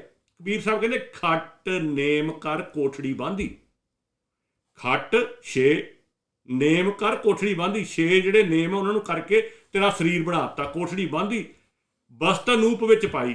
ਉਹਦੇ ਵਿੱਚ ਇੱਕ ਬਸਤ ਅਨੂਪ ਪਾਤੀ। ਉਹ ਕਿਹੜੀ ਆ? ਜਿਹਨੂੰ ਆਪਾਂ ਪ੍ਰਮਾਤਮਾ ਦੀ ਜੋਤ ਕਹਿ ਦਿੰਦੇ ਹਾਂ, ਪ੍ਰਮਾਤਮਾ ਦੇ ਗੁਣ ਕਹਿ ਦਿੰਦੇ ਹਾਂ। ਦਿਮਾਗ, ਉਹਦੇ ਵਿੱਚ ਦਿਮਾਗ ਪਾਤਾ ਜਿਹਨੇ ਵਰਤਣਾ ਸੀਗਾ। ਜਾਨਵਰਾਂ 'ਚ ਨਹੀਂ ਹੁੰਦਾ, ਇਸ ਕਰਕੇ ਉਹ ਨਹੀਂ ਕਰ ਸਕਦੇ। ਸੋ ਜਿਨ੍ਹਾਂ ਵੀਰਾਂ ਨੂੰ ਇਹ ਸ਼ਬਦ ਸਮਝਣਾ ਨਾ, ਉਹਨੂੰ ਨਾਲ ਜੁੜਨਾ ਪੈਣਾ, ਤਾਂ ਤੁਹਾਨੂੰ ਸਮਝ ਆਉਣੀ ਆ। ਸੋ ਖੱਟ ਨੇਮ ਕਰ ਕੋਠੜੀ ਬਾਂਧੀ, ਬਸਤ ਅਨੂਪ ਬੀਚ ਪਾਈ। ਇਹ ਕਬੀਰ ਜੀ ਨੇ ਕਹਿ ਦਿੱਤਾ। ਆਪਾਂ ਨੂੰ ਸਮਝ ਲੱਗ ਗਈ ਵੀ 6 ਚੀਜ਼ਾਂ ਦੀ ਕੋਠੜੀ ਬਣੀ ਆ। ਕਿਹੜੀਆਂ 6 ਹੋ ਗਈਆਂ? ਜਦੋਂ ਤੁਸੀਂ ਕੋਈ ਇਨਫੋਰਮੇਸ਼ਨ ਲੈਣੀ ਆ, ਕਿਸੇ ਵੀ ਤਰ੍ਹਾਂ ਦੀ ਦਿਮਾਗ ਦੇ ਵਿੱਚ ਪਾਉਣੀ ਆ, ਦਿਮਾਗ ਕੋਠੜੀ ਹੋ ਗਈ। ਆਪਾਂ ਨੂੰ ਇਹ ਸਮਝ ਆ ਗਈ ਵੀ ਇਹ ਦਸਮ ਦੀਵਾਰ ਜਿਹਨੂੰ ਕਿਹਾ ਜਾਂਦਾ ਆ, ਕੋਠੜੀ ਕਿਹਾ ਜਾਂਦਾ ਆ, ਇਹ ਤੁਹਾਡਾ ਦਿਮਾਗ ਆ ਘਰ, ਜਿਹੜਾ ਘਰ ਆ ਇਹ ਆ। ਅੱਜ ਦੇ ਜਿਹੜੀ ਆਪਣੀ ਮੇਨ ਇਨਫੋਰਮੇਸ਼ਨ ਤੇ ਸਾਰੀ ਜਾਣੀ ਆ ਹਾਰਡ ਡਰਾਈਵ ਤੇ ਮੇਨ ਕੰਪਿਊਟਰ ਪ੍ਰੋਸੈਸਰ ਆਪਣਾ। ਹੁਣ ਆਪਾਂ ਕਿੰਨੀਆਂ ਚੀਜ਼ਾਂ ਯੂਜ਼ ਕਰ ਰਹੇ ਆ ਇਸ ਇਨਫੋਰਮੇਸ਼ਨ ਨੂੰ ਲੈਣ ਲਈ? ਪਹਿਲਾਂ ਅੱਖਾਂ ਆਪਾਂ ਦੇਖ ਰਹੇ ਆ, ਇੱਕ ਹੋ ਗਈ, ਇੱਕ ਘਰ ਹੋ ਗਿਆ ਅੱਖਾਂ। ਦੂਜਾ ਆਪਾਂ ਸੁਣ ਰਹੇ ਆ ਵੀ ਆਹ ਗੱਲ ਅਸੀਂ ਕੀ ਕਰ ਰਹੇ ਆ, ਉਹ ਦੂਸਰਾ ਘਰ ਹੋ ਗਿਆ। ਤੀਸਰਾ ਹੁੰਦਾ ਸਮੈਲ, ਨੱਕ। ਜਦੋਂ ਆਪਾਂ ਕਿਸੇ ਚੀਜ਼ ਦੀ ਇਨਫੋਰਮੇਸ਼ਨ ਲੈਣੀ, ਆਪਾਂ ਨੂੰ ਸਮੈਲ ਉਹਦੀ ਗੰਦੀ ਆ ਰਹੀ, ਚੰਗੀ ਆ ਰਹੀ, ਉਹ ਦਿਮਾਗ ਨੂੰ ਜਾਂਦੀ ਸਿੱਧੀ ਇਨਫੋਰਮੇਸ਼ਨ, ਉਹ ਤੀਸਰੀ ਹੋ ਗਈ। ਚੌਥੀ ਜ਼ਬਾਨ, ਜਦੋਂ ਕਿਸੇ ਚੀਜ਼ ਦਾ ਟੇਸਟ ਲੈਣਾ, ਉਹਨੇ ਤੁਹਾਨੂੰ ਜ਼ਬਾਨ ਨੇ ਦੱਸਣਾ ਵੀ ਇਹ ਮਿੱਠਾ ਆ, ਇਹ ਕੌੜਾ ਆ, ਇਹ ਨਮਕੀਨ ਆ, ਇਹ ਕੀ ਆ। 4 ਹੋ ਗਏ। ਪੰਜਵਾਂ ਹੋ ਗਿਆ ਸਪਰਸ਼। ਹੁਣ ਜਿਹੜੇ ਬੰਦੇ ਅੰਨੇ ਹੁੰਦੇ ਇਨਫੋਰਮੇਸ਼ਨ ਉਹ ਵੀ ਲੈਂਦੇ ਆ, ਉਹ ਇੱਦਾਂ ਹੱਥ ਲਾ ਕੇ ਪੜ੍ਹ ਲੈਂਦੇ ਆ ਸਾਰਾ ਕੁਛ। ਜਾਂ ਆਪਾਂ ਹੱਥ ਲਾਉਂਦੇ ਆ ਕਿਸੇ ਚੀਜ਼ ਨੂੰ, ਆਪਾਂ ਨੂੰ ਪਤਾ ਲੱਗ ਜਾਂਦਾ ਸਾਰੀ ਇਨਫੋਰਮੇਸ਼ਨ। ਤੁਹਾਡੀ ਬਾਡੀ ਜਿਹੜੀ ਆ, ਤੁਹਾਡਾ ਸਰੀਰ, ਤੁਹਾਡੀ ਚਮੜੀ ਤੁਹਾਨੂੰ ਦੇ ਦਿੰਦੀ ਹੈ, ਦਿਮਾਗ ਤੱਕ ਪਹੁੰਚਾ ਦਿੰਦੀ, ਉਸ ਕੋਠੜੀ ਤੱਕ ਇਨਫੋਰਮੇਸ਼ਨ ਚੱਲ ਜਾਂਦੀ ਹੈ। ਇਹ ਹੋ ਗਏ 5। ਤੇ 6ਵਾਂ ਜਿਹੜਾ ਉਹ ਗੁਪਤ ਆ, ਜਿਹੜੀ 6ਵਾਂ ਘਰ ਆ ਨਾ, ਉਹ ਤੁਹਾਨੂੰ ਦਿਖਦਾ ਨਹੀਂ ਹੈਗਾ, ਪਰ ਉਹ ਸਭ ਤੋਂ ਜ਼ਿਆਦਾ ਇਨਫੋਰਮੇਸ਼ਨ, ਉਹ ਫੈਕਟੀਸ਼ੀਅਸ ਇਨਫੋਰਮੇਸ਼ਨ ਵੀ ਦੇਈ ਜਾਂਦਾ, ਉਹ ਹੈਗਾ ਮਨ। ਉਹ ਜਿਹੜਾ ਮਨ ਆ ਨਾ, ਉਹਨੂੰ ਦਿਮਾਗ ਨਾਲੋਂ ਅਲੱਗ ਕਰਕੇ ਦੇਖੋ। ਉਹ ਮਨ ਜਿਹੜਾ ਤੁਹਾਨੂੰ ਐਵੇਂ ਇਨਫੋਰਮੇਸ਼ਨ ਦੇਈ ਜਾਂਦਾ ਕਈ। ਉਸ ਮਨ ਨੂੰ ਜਦੋਂ ਤੁਸੀਂ ਸਮਝਾ ਲਿਆ 6 ਹੋ ਗਏ, 6 ਘਰ ਹੋ ਗਏ। ਉਹ ਕਹਿੰਦੇ 6 ਘਰ ਆ, 6 ਗੁਰ ਆ, 6 ਹੀ ਉਹਨਾਂ ਦੇ ਗੁਰ ਆ, ਵੱਖਰੀ ਵੱਖਰੀ ਇਨਫੋਰਮੇਸ਼ਨ ਦੇ ਰਹੇ ਆ। ਬੜਾ ਸਪਸ਼ਟ ਇਹ ਆ, 6 ਗੁਰ ਆ, 6 ਹੀ ਉਪਦੇਸ਼ ਆ। ਉਹ 6 ਹੀ ਉਪਦੇਸ਼ਾਂ ਦੇ ਨਾਲ ਤੇਰੇ ਸਾਰੀ ਜ਼ਿੰਦਗੀ ਦਾ ਸਾਰਾ ਸਫ਼ਰ ਚੱਲਣਾ ਆ। ਜਿਹੜੇ ਉਹ 6 ਉਪਦੇਸ਼ ਤੇਰੇ ਅੰਦਰ ਕੋਠੜੀ 'ਚ ਜਾ ਰਹੇ ਆ, ਉਹਨਾਂ ਨੇ ਤੈਨੂੰ ਚਲਾਉਣਾ। ਪਰ ਗੁਰ ਏਕੋ ਵੇਸ ਅਨੇਕ। ਆ ਜਿਹੜਾ ਆ ਤੇਰਾ ਗੁਰ ਆ, ਜਿਹੜਾ ਅਸਲੀ ਗਿਆਨ ਲੈਣਾ ਸੀਗਾ, ਉਹ ਇੱਕ ਹੀ ਆ, ਇੱਕੋ ਤੇ ਵਿੱਚ ਹੀ ਜਾਣਾ ਸੀਗਾ। ਉਹਦੇ ਵੇਸ ਕਈ ਅਨੇਕ ਬਣਾ ਕੇ, ਜਿੱਦਾਂ ਬਾਣੀ ਕਹਿੰਦੀ ਨਾ ਵੀ ਗੁਰਮੰਤਰ ਹੀਨਸ ਜੋ ਪ੍ਰਾਣੀ ਤਰਗੰਤ ਜਨਮ ਭ੍ਰਸ਼ਟ ਨੇ, ਕੁਕਰੇ ਸੂਕਰੇ ਗਰਦਬੇ। ਉਹ ਜਿਹੜੇ ਵੱਖਰੇ ਵੇਸ ਧਾਰਨ ਕਰਦਾ ਬੰਦਾ, ਕਦੀ ਕੁੱਤੇ ਵਾਲੀ ਜੂਨ ਹੰਡਾਉਂਦਾ, ਕਦੀ ਗਧੇ ਵਾਲੀ ਜੂਨ ਹੰਡਾਉਂਦਾ, ਕਦੀ ਕਾਂ ਵਾਲੀ ਜੂਨ ਹੰਡਾਉਂਦਾ, ਵੱਖਰੇ ਵੇਸ। ਉਹ ਇਸ ਗੁਰ ਦੇ ਵਿੱਚੋਂ ਜੋ ਨਿਕਲਦੇ ਆ, ਉਹਦੇ ਹਿਸਾਬ ਦੇ ਨਾਲ ਉਹ ਆਪਣੇ ਵੱਖਰੇ ਵੇਸ ਧਾਰਨ ਕਰਦਾ। 6 ਘਰ। ਜੂਨ ਦਾ ਮਤਲਬ ਨਾਲ ਇਹ ਵੀ ਦੱਸ ਦਈਏ ਵੀ ਜੂਨ ਜਿਹੜੀ ਆਪਾਂ ਜੀਂਦੇ ਜੀ ਹਟਾਉਨੇ ਆ। ਜਿੱਦਾਂ ਮਤਲਬ ਕਿ ਮੈਂ ਕਿਸੇ ਬੰਦੇ ਤੋਂ ਲਾਲਚ ਨਾਲ ਠੱਗੀ ਮਾਰਦਾ ਆ, ਤੇ ਮੈਂ ਉਸ ਟਾਈਮ ਸੱਪ ਦੀ ਜੂਨ ਤੇ ਡੰਗ ਮਾਰ ਰਿਹਾ ਉਹਦੇ ਉੱਪਰ। ਜਦੋਂ ਕਿਸੇ ਦਾ ਹੱਕ ਮਾਰਦੇ ਆ ਆਪਾਂ, ਸੋ ਇਹ ਜੀਂਦੇ ਜੀ ਜਿਹੜੀਆਂ ਆਪਾਂ ਜੂਨਾਂ ਹਟਾਉਨੇ, ਉਹਦੀ ਗੱਲ ਹੋ ਰਹੀ ਆ। ਜਦੋਂ ਅਸੀਂ ਆਪਣਾ ਦਿਮਾਗ ਨਹੀਂ ਵਰਤਦੇ ਤਾਂ ਆਪਾਂ ਨੂੰ ਕਿਹਾ ਜਾਂਦਾ ਵੀ ਗਧੇ ਆ ਤੁਸੀਂ, ਤੇਰਾ ਦਿਮਾਗ ਹੈ ਨਹੀਂ, ਵੀ ਤੂੰ ਗਧਾ ਆ। ਸੋ ਆਪਣੇ ਕਈ ਵੀਰ ਏਦਾਂ ਆ, ਕਈ ਵਾਰ ਆਪਾਂ ਕਿਸੇ ਦੇ ਪਿੱਛ ਲੱਗ ਬਣ ਜਾਂਦੇ, ਫਿਰ ਆਪਾਂ ਯੂਜ਼ ਕਰਦੇ ਵੀ ਤੂੰ ਭੇਡ ਆ। ਭੇਡਾਂ ਦੀ ਵਿਰਤੀ ਹੁੰਦੀ ਹੈ ਇੱਕ ਦੂਜੇ ਦੇ ਪਿੱਛੇ ਤੁਰਨਾ। ਸੋ ਇਹ ਜੂਨਾਂ ਜਿਹੜੀਆਂ ਆ, ਜਦੋਂ ਅਸੀਂ ਅੱਖਾਂ ਮੀਟੇ ਕਿਸੇ ਤੇ ਵਿਸ਼ਵਾਸ ਕਰਕੇ, ਤੇ ਬਸ ਜਿੱਦਾਂ ਹੁਣ ਕਿਸਾਨ ਅੰਦੋਲਨ 'ਚ ਹੀ ਹੋਇਆ ਵੀ ਜੇ ਦੀਪ ਸਿੱਧੂ ਹੋਗਾ ਦੀਪ ਸਿੱਧੂ, ਜੇ ਨਿਹੰਗ ਆ ਗਏ ਤਾਂ ਨਿਹੰਗ। ਬਸ ਹੋਰ ਆਲਾ ਦੁਆਲਾ ਕੁਛ ਨਹੀਂ ਦੇਖਣਾ ਅਸੀਂ। ਇਹ ਵਿਰਤੀਆਂ ਜਿਹੜੀਆਂ ਅਸੀਂ ਜੀਂਦੇ ਜੀ ਜਿਹੜੇ ਜੀਨੇ ਆ, ਇਹਦੀ ਜੂਨਾਂ ਦੀ ਗੱਲ ਹੋ ਰਹੀ ਹੈ ਇੱਥੇ ਗੁਰਬਾਣੀ 'ਚ। ਹਾਂਜੀ ਭਾਜੀ, ਬਿਲਕੁਲ ਜੀ। ਉਹ ਜਿਹੜਾ ਸਹਿਸਕ੍ਰਿਤੀ ਸ਼ਲੋਕ ਮੈਂ ਬੋਲਿਆ ਨਾ, ਵੀ ਗੁਰਮੰਤਰ ਹੀਨਸ ਜੋ ਪ੍ਰਾਣੀ ਤਰਗੰਤ ਜਨਮ ਭ੍ਰਸ਼ਟ ਨੇ, ਕੁਕਰੇ ਸੂਕਰੇ ਗਰਦਬੇ ਕਾਕੈ ਸਰਪਣੇ ਤੁਲਖਲੇ। ਉਹ ਬੜਾ ਸਪਸ਼ਟ ਕਰ ਦਿੰਦਾ ਵੀ ਇਹ ਜਿਉਂਦੇ ਜੀ ਵਾਲੀਆਂ ਜੂਨਾਂ ਆ। ਇਸ 1-2 ਤੁੱਕਾਂ ਹੀ ਤੁਹਾਨੂੰ ਸਪਸ਼ਟ ਕਰ ਦਿੰਦੀਆਂ, ਤੁਹਾਨੂੰ ਬਾਅਦ 'ਚ ਜ਼ਿਆਦਾ ਟੈਨਸ਼ਨ ਲਾਉਣ ਦੀ ਨਹੀਂ ਲੋੜ। ਸੋ ਇੱਥੋਂ ਤੱਕ ਸ਼ਬਦ ਸਮਝ ਆ ਗਿਆ। 6 ਘਰ, 6 ਗੁਰ, 6 ਉਪਦੇਸ਼, ਕਿਹੜਿਆਂ ਦੀ ਗੱਲ ਹੋ ਰਹੀ ਆ, ਤੇ ਗੁਰ ਇੱਕੋ ਵੇਸ ਅਨੇਕ ਕੀ ਆ। ਹੁਣ ਸ਼ਬਦ ਤੁਹਾਡਾ ਸਾਰਾ ਸਪਸ਼ਟ ਹੋ ਗਿਆ। ਅੱਗੇ ਸਿਰਫ ਐਗਜ਼ਾਮਪਲ ਹੈਗੀ ਆ। ਬਾਬਾ ਜੈਕਰ ਕਰਤੇ ਕੀਰਤ ਹੋਏ, ਸੋ ਕਰ ਰੱਖ ਵਡਾਈ ਤੋਂ। ਇਹਨਾਂ ਨੂੰ ਸੰਭਾਲ ਕੇ ਰੱਖ, ਉਹਨਾਂ ਨੂੰ ਬਣੋ। ਅੱਗੇ ਕਹਿੰਦੇ ਵਿਸੂਏ, ਇੱਕ ਐਗਜ਼ਾਮਪਲ ਦੇ ਰਹੇ ਆ ਸੂਰਜ ਦੀ ਤੇ ਸਮੇਂ ਦੀ। ਉਹ ਕਹਿੰਦੇ ਵਿਸੂਏ ਚੱਸਿਆ ਘੜੀਆ ਪਹਿਰਾ, ਥਿੱਤੀ ਵਾਰੀ ਮਾਹ ਹੋਆ। ਹੁਣ ਇੱਕ ਵਿਸੂਏ ਤੋਂ ਸ਼ੁਰੂ ਕੀਤਾ, ਜਿਹੜਾ ਸਮੇਂ ਦਾ 4 ਦਾ ਕਿੰਨਵਾਂ ਹਿੱਸਾ ਹੁੰਦਾ, ਅੱਖ ਦੇ 4 ਦਾ ਕਿੰਨਵਾਂ ਹਿੱਸਾ ਹੁੰਦਾ, ਉਸ ਤੋਂ ਬਾਅਦ ਚੱਸਾ, ਫਿਰ ਘੜੀਆਂ, ਫਿਰ ਪਹਿਰਾ, ਫਿਰ ਦਿਨ ਥਿੱਤੀ, ਫਿਰ ਵਾਰ। ਉਹ ਸਾਰੀ ਐਗਜ਼ਾਮਪਲ ਦੇ ਕੇ ਵੀ ਉਹਦੇ ਨਾਲ ਤੇਰਾ ਜਿਹੜੀਆਂ ਅਨੇਕਾਂ ਰੁੱਤਾਂ ਬਣਦੀਆਂ, ਮਾਹ ਹੋਆ, ਇਹਦੇ ਨਾਲ ਸਾਰੀਆਂ ਬਣਦੀਆਂ। ਇੱਦਾਂ ਹੀ ਤੁਹਾਡਾ ਜਿਹੜਾ ਦਿਮਾਗ ਆ ਉਹ ਛੋਟੀ ਤੋਂ ਛੋਟੀ ਸੋਚ ਤੋਂ ਲੈ ਕੇ ਵੱਡੀ ਤੋਂ ਵੱਡੀ ਜਿਹੜੀ ਸੋਚ ਹੈ ਨਾ ਤੁਹਾਡੀ, ਉਹ ਬਣਦੀ ਹੈ ਜਿਹਨੂੰ ਮੱਤ, ਬੁੱਧ, ਸਾਰਾ ਕੁਝ ਕਿਹਾ ਜਾਂਦਾ ਆ। ਜਿਹਦੇ ਨਾਲ ਤੁਹਾਡੀ ਮੱਤ ਵੀ ਬਣਨੀ ਆ, ਤੁਹਾਡੀ ਬੁੱਧ ਵੀ ਬਣਨੀ ਹੈ, ਤੇ ਤੁਹਾਡੇ ਵਿਚਾਰ ਬਣਨੇ। ਜਿਹਦਾ ਕਿ ਘੜੀ ਹੈ, ਸੁਰਤ, ਮਤ, ਮਨ, ਬੁੱਧ। ਇਦਾਂ ਹੀ ਬਸ ਇਦਾਂ ਹੀ ਇੱਥੇ ਉਹਨੂੰ ਇੱਥੇ ਲਾ ਲਓ। ਇੱਦਾਂ ਹੀ ਵਿਸੂਏ, ਚੱਸਿਆ, ਘੜੀਆ, ਪਹਿਰਾ, ਥਿੱਤੀ, ਵਾਰੀ, ਮਾਹ, ਹੋਆ। ਸੂਰਜ ਇੱਕੋ ਰੁੱਤ ਨੇ ਕਿ ਇੱਕ ਹੀ ਸੂਰਜ ਆ, ਉਹ ਸਾਰਾ ਕੁਝ ਬਣਾ ਰਿਹਾ, ਉਹਦੇ ਨਾਲ ਹੀ ਰੁੱਤਾਂ ਬਣ ਰਹੀਆਂ। ਛੋਟੇ ਸਮੇਂ ਤੋਂ ਲੈ ਕੇ ਵੱਡੇ ਸਮੇਂ ਤੱਕ ਸੂਰਜ ਦੇ ਮੁਤਾਬਕ ਹੀ ਸਾਰਾ ਕੁਝ ਚੱਲਦਾ ਆ। ਜੇ ਸੂਰਜ ਨਾ ਹੋਵੇ ਤਾਂ ਅਸੀਂ ਨਾ ਦਿਨ ਬਣਾ ਸਕਦੇ ਹਾਂ, ਨਾ ਰਾਤ ਬਣਾ ਸਕਦੇ ਹਾਂ, ਨਾ ਹੀ ਅਸੀਂ ਕੋਈ ਉਹਦਾ ਸਮੇਂ ਦਾ ਫੋਰ ਬਣਾ ਸਕਦੇ ਹਾਂ। ਉਹ ਸੂਰਜ ਦੇ ਨਾਲ ਹੀ ਚੱਲਣਾ ਆ, ਸੂਰਜ ਤੋਂ ਬਿਨਾਂ ਕੋਈ ਸਮਾਂ ਨਹੀਂ ਚੱਲ ਸਕਦਾ। ਇੱਦਾਂ ਹੀ ਕਹਿੰਦੇ ਨਾਨਕ ਕਰਤੇ ਕੇ ਕੇਤੇ ਵੇਸ। ਆ ਜਿਹੜਾ ਤੇਰਾ ਦਿਮਾਗ ਦਿੱਤਾ ਨਾ ਕਰਤੇ ਨੇ, ਇਹਦੇ ਵਿੱਚ ਕਰਤਾ ਆ, ਇਹਦੇ 'ਚ ਉਹਦੀ ਜੋਤ ਆ, ਉਹਦੇ ਵੇਸ ਕਦੀ ਕੂਕਰਾ, ਕਦੀ ਸੂਕਰੇ, ਕਦੀ ਗਰਦੱਬੇ, ਕਦੀ ਕਾਕੇ, ਕਦੀ ਸਰਪੜੇ, ਤੇ ਇਹ ਕਦੀ ਭੇਡ, ਕਦੀ ਕੁਛ, ਕਦੀ ਕੁਛ। ਉਹ ਤੇਰੀ ਕ੍ਰੇਟ ਹੁੰਦੀ ਆ।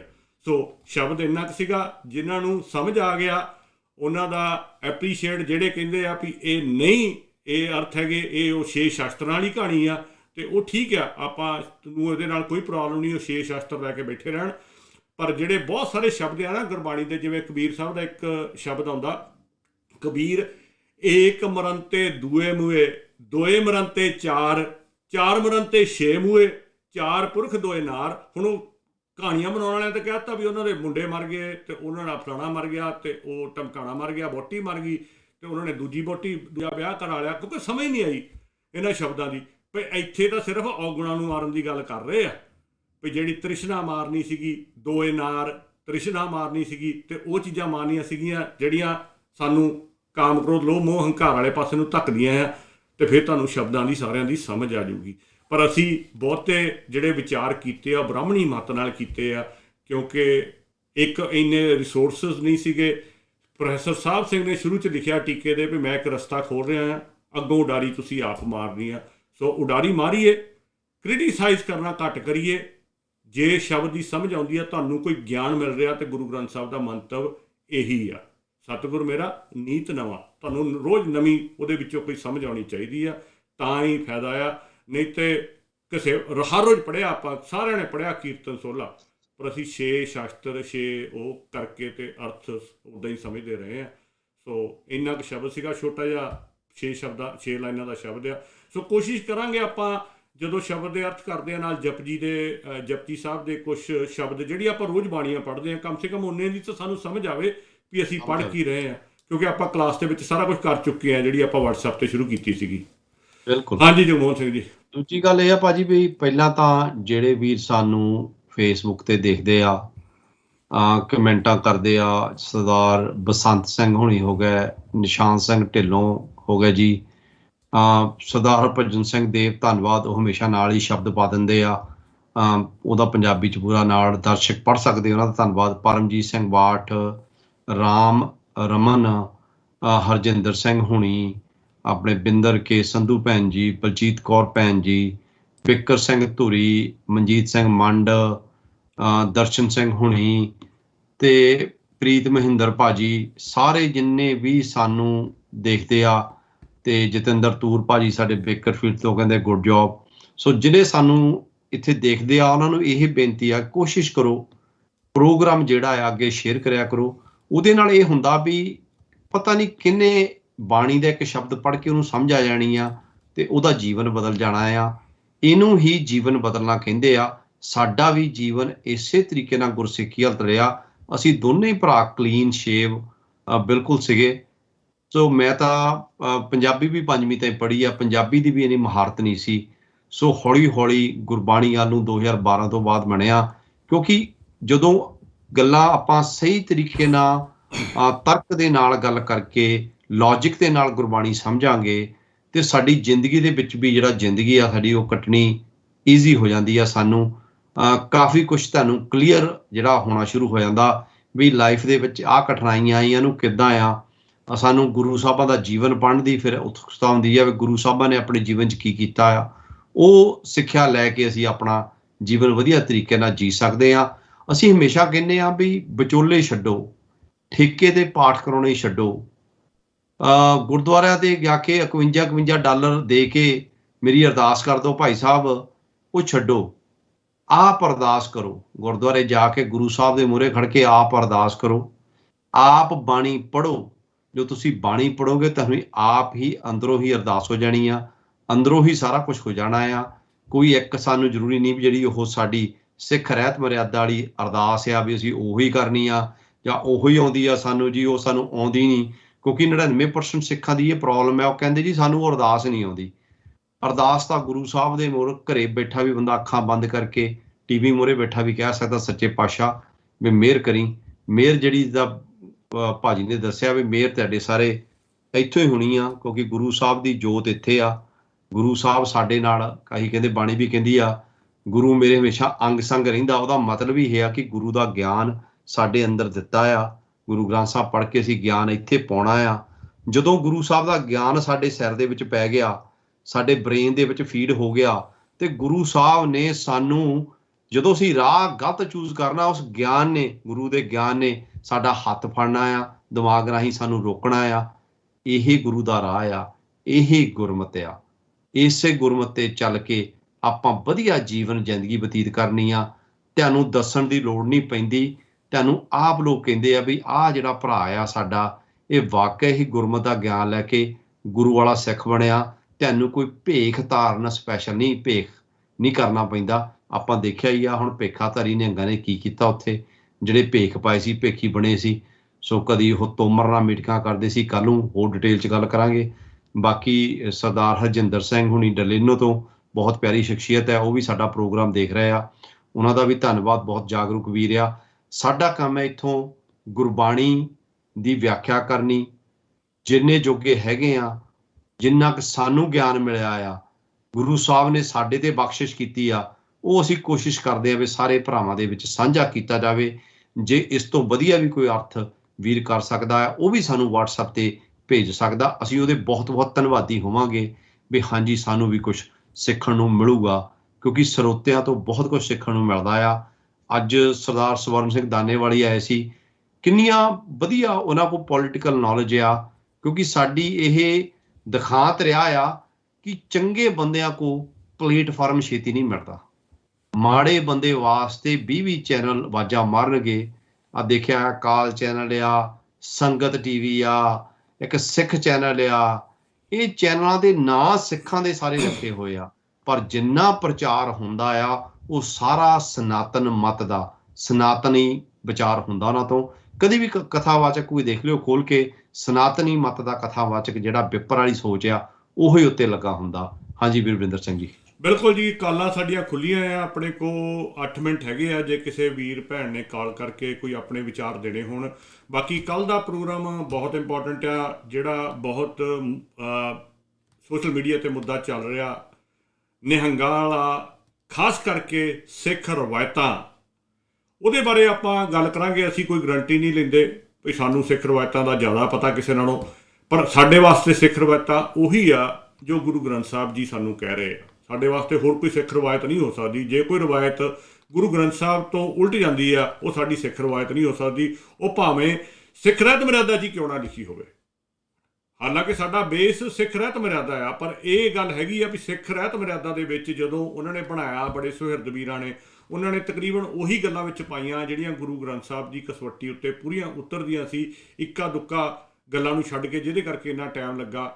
ਨਿਤਨੇਮ ਦੀਆਂ ਬਾਣੀਆਂ ਜਾਂ ਖੰਡੇ ਦੀ ਪੌਲ ਵੇਲੇ ਬਾਣੀਆਂ, ਬਾਕੀ ਜਿਹੜੇ ਸਿਧਾਂਤਾਂ ਦੀ ਗੱਲ ਕਰਦੇ ਆ ਜਾਂ ਆਪਾਂ ਗੱਲ ਕਰਦੇ ਆ ਵੀ ਰਵਾਇਤਾਂ ਦੀ, ਉਹ ਰਵਾਇਤਾਂ ਜਿੰਨੀਆਂ ਉਹਦੇ ਵਿੱਚ ਲਿਖੀਆਂ ਹੋਈਆਂ ਆ ਆਪਣੀ, ਉਹਦੇ ਵਿੱਚੋਂ ਜੇ ਕਿਸੇ ਨੇ ਕੋਈ ਇਹ ਰਵਾਇਤ ਪੜ੍ਹੀ ਹੋਵੇ ਵੀ ਜੇ ਗੁਰੂ ਗ੍ਰੰਥ ਸਾਹਿਬ ਦੀ ਕੋਈ ਬੇਅਦਬੀ ਕਰਦਾ ਵੀ ਆ ਤੇ ਉਹਦਾ ਗੁੱਟ ਲਾ ਦਿਓ ਤੇ ਉਹਦਾ ਗਿੱਟਾ ਲਾ ਦਿਓ ਤੇ ਉਹਨੂੰ ਟੰਗ ਦਿਓ ਉੱਥੇ, ਤੇ ਉਹ ਮੈਨੂੰ ਜ਼ਰੂਰ ਦੱਸੇ। ਮੈਂ ਲਿਖ ਕੇ ਪਾਇਆ ਇੱਕ ਦਿਨ ਪੋਸਟ, ਮੈਂ ਥੋੜ੍ਹੀ ਜਿਹੀ ਗੱਲ ਕਰਦਾ ਕਿ ਭਾਈ ਸਿੱਖ ਰਵਾਇਤਾਂ ਜੇ ਇਹ ਹੁੰਦੀਆਂ ਤੇ ਗੁਰੂ ਅਰਜਨ ਪਾਤਸ਼ਾਹ ਨੂੰ ਤੇ ਕੋਹ ਕੇ ਸ਼ਹੀਦ ਕੀਤਾ ਗਿਆ, ਤੱਤੀ ਤਵੀ ਤੇ ਬਿਠਾ ਕੇ ਸ਼ਹੀਦ ਕੀਤਾ ਗਿਆ। ਕੀ ਕਿਸੇ ਨੇ ਕੋਈ ਜਾਣਕਾਰੀ ਹੈ ਵੀ ਗੁਰੂ ਹਰਗੋਬਿੰਦ ਪਾਤਸ਼ਾਹ ਨੇ ਜਹਾਂਗੀਰ ਦਾ ਗੁੱਟ ਵੱਢਿਆ ਹੋਵੇ ਜਾਂ ਉਹਨੂੰ ਲਲਕਾਰਿਆ ਹੋਵੇ ਜਾਂ ਚੰਦੂ ਦਾ ਜਾ ਕੇ ਗੁੱਟ ਵੱਢਿਆ ਹੋਵੇ ਤੇ ਉਹਦਾ ਲੱਤ ਵੱਢ ਕੇ ਉਹਨੂੰ ਟੰਗਿਆ ਹੋਵੇ, ਕਿਸੇ ਕੋਲ ਕੋਈ ਇਹੋ ਜਿਹੀ ਇਨਫੋਰਮੇਸ਼ਨ ਹੈ? ਜੇ ਹੈ ਕਿਸੇ ਇਤਿਹਾਸ ਦੇ ਵਿੱਚੋਂ, ਕਿਤਾਬ 'ਚੋਂ, ਵੀ ਗੁਰੂ ਹਰਗੋਬਿੰਦ ਪਾਤਸ਼ਾਹ ਨੇ ਉਹ ਜਾ ਕੇ ਜਹਾਂਗੀਰ ਤੋਂ ਬਦਲਾ ਲਿਆ ਕਿਉਂਕਿ ਸਾਡੀ ਸਿੱਖ ਰਵਾਇਤ ਸੀਗੀ, ਜਾਂ ਗੁਰੂ ਗੋਬਿੰਦ ਸਿੰਘ ਪਾਤਸ਼ਾਹ ਨੇ ਗੁਰੂ ਤੇਗ ਬਹਾਦਰ ਦੀ ਸ਼ਹੀਦੀ ਤੋਂ ਬਾਅਦ ਜਾ ਕੇ ਔਰੰਗਜ਼ੇਬ ਦਾ ਗੁੱਟ ਵੱਢਿਆ ਹੋਵੇ ਜਾਂ ਗਿੱਟਾ ਵੱਢਿਆ ਹੋਵੇ। ਸਿੱਖੀ ਦੇ ਵਿੱਚ ਨੰਬਰ 1 ਜਿਹੜੀ ਗੱਲ ਕੀਤੀ ਗਈ ਆ ਗੁਰੂ ਗ੍ਰੰਥ ਸਾਹਿਬ ਦੇ ਮੁਤਾਬਕ ਉਹ ਖਿਮਾ ਆ। ਤੌਲ ਧਰਮ ਦਇਆ ਕਾ ਪੂਤ। ਸਾਡਾ ਬੇਸ ਹੀ ਜਿਹੜਾ ਆ ਉਹ ਦਇਆ ਦੇ ਉੱਤੇ ਰੱਖਿਆ ਗਿਆ ਆ, ਉਹ ਖਿਮਾ ਦੇ ਉੱਤੇ ਰੱਖਿਆ ਗਿਆ ਆ। ਜਿਹੜੀ ਐਗਜ਼ੈਂਪਲ ਖਿਮਾ ਸੈੱਟ ਕਰਦੀ ਆ ਉਹ ਐਗਜ਼ੈਂਪਲ ਇਹ ਚੀਜ਼ ਸੈੱਟ ਨਹੀਂ ਕਰ ਸਕਦੀ। ਹਾਂ, ਸਾਡੇ ਕੋਲ ਉਹ ਸਮਾਂ ਜ਼ਰੂਰ ਆਇਆ ਜਦੋਂ ਕੋਈ ਸੁਣਵਾਈ ਨਹੀਂ ਸੀ, ਜਦੋਂ ਕੋਈ ਗੱਲ ਕਿਸੇ ਦੀ ਨਹੀਂ ਸੀ ਸੁਣੀ ਜਾਂਦੀ, ਕੋਈ ਡੈਮੋਕ੍ਰੇਸੀ ਨਹੀਂ ਸੀ, ਕੋਈ ਅਦਾਲਤ ਨਹੀਂ ਸੀ, ਤੇ ਉਹ ਜਿੱਥੇ ਤੁਹਾਨੂੰ ਫਿਰ ਮਿਲਦੇ ਸੀਗੇ ਅਗਲੇ ਤੁਹਾਡਾ ਸਿਰ ਵੱਢ ਲੈਂਦੇ ਸੀ। ਉਸ ਟਾਈਮ ਦੇ ਉੱਤੇ ਜਿਹੜੀਆਂ ਗੱਲਾਂ ਹੋਈਆਂ ਉਹਨਾਂ ਨੂੰ ਰਵਾਇਤਾਂ ਨਾ ਬਣਾਓ। ਸੁੱਖਾ ਸਿੰਘ ਮਹਿਤਾਬ ਸਿੰਘ ਕੋ ਕੀ ਚੋਇਸ ਸੀਗੀ? ਕਿਹਦੇ ਕੋ ਜਾਂਦੇ ਹੋ ਵੀ ਮੱਥਾ ਰੰਗੜ ਉੱਥੇ ਆ ਕਰ ਰਿਹਾ? ਕੋਈ ਚੋਇਸ ਸੀਗੀ? ਤੁਹਾਡੇ ਕੋਲ ਚੋਇਸ ਹੈ ਔਰ ਤੁਸੀਂ ਇਹ ਕੰਮ ਕਰਕੇ ਦੇਖ ਲਿਆ 84 ਦੇ ਵਿੱਚ ਵੀ ਆਈ ਫॉर ਐਨ ਆਈ ਅੱਜ ਦੀ ਡੈਮੋਕ੍ਰੇਸੀ ਦੇ ਵਿੱਚ ਨਹੀਂ ਹੋ ਸਕਦੀ। ਤੁਹਾਨੂੰ ਲੱਗਦਾ ਹੋਊਗਾ ਇਹ ਤੁਹਾਡੀਆਂ ਰਵਾਇਤਾਂ ਆ, ਪਰ ਇਹ ਤੁਹਾਡੀਆਂ ਰਵਾਇਤਾਂ ਨਹੀਂ ਆ। ਦੂਸਰੀ ਗੱਲ ਜਿਹੜੀ ਸਭ ਤੋਂ ਇੰਪੋਰਟੈਂਟ ਆ, ਉੱਥੇ ਗੁਰੂ ਗ੍ਰੰਥ ਸਾਹਿਬ ਜੀ ਦੀ ਬੇਅਦਬੀ ਨਹੀਂ ਹੋਈ। ਇਹ ਗੱਲ ਮੈਂ ਉਹਨਾਂ ਸੁਹਿਰਦ ਵੀਰਾਂ ਵਾਸਤੇ ਕਹਿਣਾ ਚਾਹੁੰਦਾ, ਸੁਹਿਰਦ ਜਿਹੜੇ ਆਪਣੇ ਆਪ ਨੂੰ ਸਮਝਦੇ ਆ ਵੀ ਜਾਗਰੂਕ ਤੇ ਸੁਹਿਰਦ ਆ, ਤੇ ਉਹਨਾਂ ਨੇ ਵੀ ਇਸ ਗੱਲ ਦੇ ਵਿੱਚ ਹੱਕ 'ਚ ਪੋਸਟਾਂ ਪਾਈਆਂ। ਦੇਖੋ ਜੀ, ਨਿਹੰਗਾਂ ਨੇ ਜੋ ਕੀਤਾ ਵਧੀਆ ਕੀਤਾ। ਤੇ ਭਾਈ ਜਦੋਂ ਤੁਹਾਡੇ ਗਲ ਪੈਂਦੇ ਆ ਕੇ ਟਕਸਾਲੀ ਜਾਂ ਨਿਹੰਗ ਤੁਹਾਡੇ ਆਪਣੇ ਪ੍ਰਚਾਰਕਾਂ ਨੂੰ, ਜਿਵੇਂ ਪ੍ਰੋਫੈਸਰ ਦਰਸ਼ਨ ਸਿੰਘ ਹੁਣੀ ਹੋਏ, ਉਹਨਾਂ ਤੇ ਡਾਂਗਾ ਨਾਲ ਹਮਲਾ ਕੀਤਾ ਗਿਆ ਉੱਥੇ ਕਲਕੱਤੇ। ਉਹ ਕਹਿੰਦੇ ਵੀ ਇਹ ਬੇਅਦਬੀ ਕਰਦੇ ਆ ਦਸਮ ਗ੍ਰੰਥ ਦੀ, ਜੋ ਕੁਛ ਇਹ ਦਸਮ ਗ੍ਰੰਥ ਬਾਰੇ ਬੋਲਦੇ ਆ।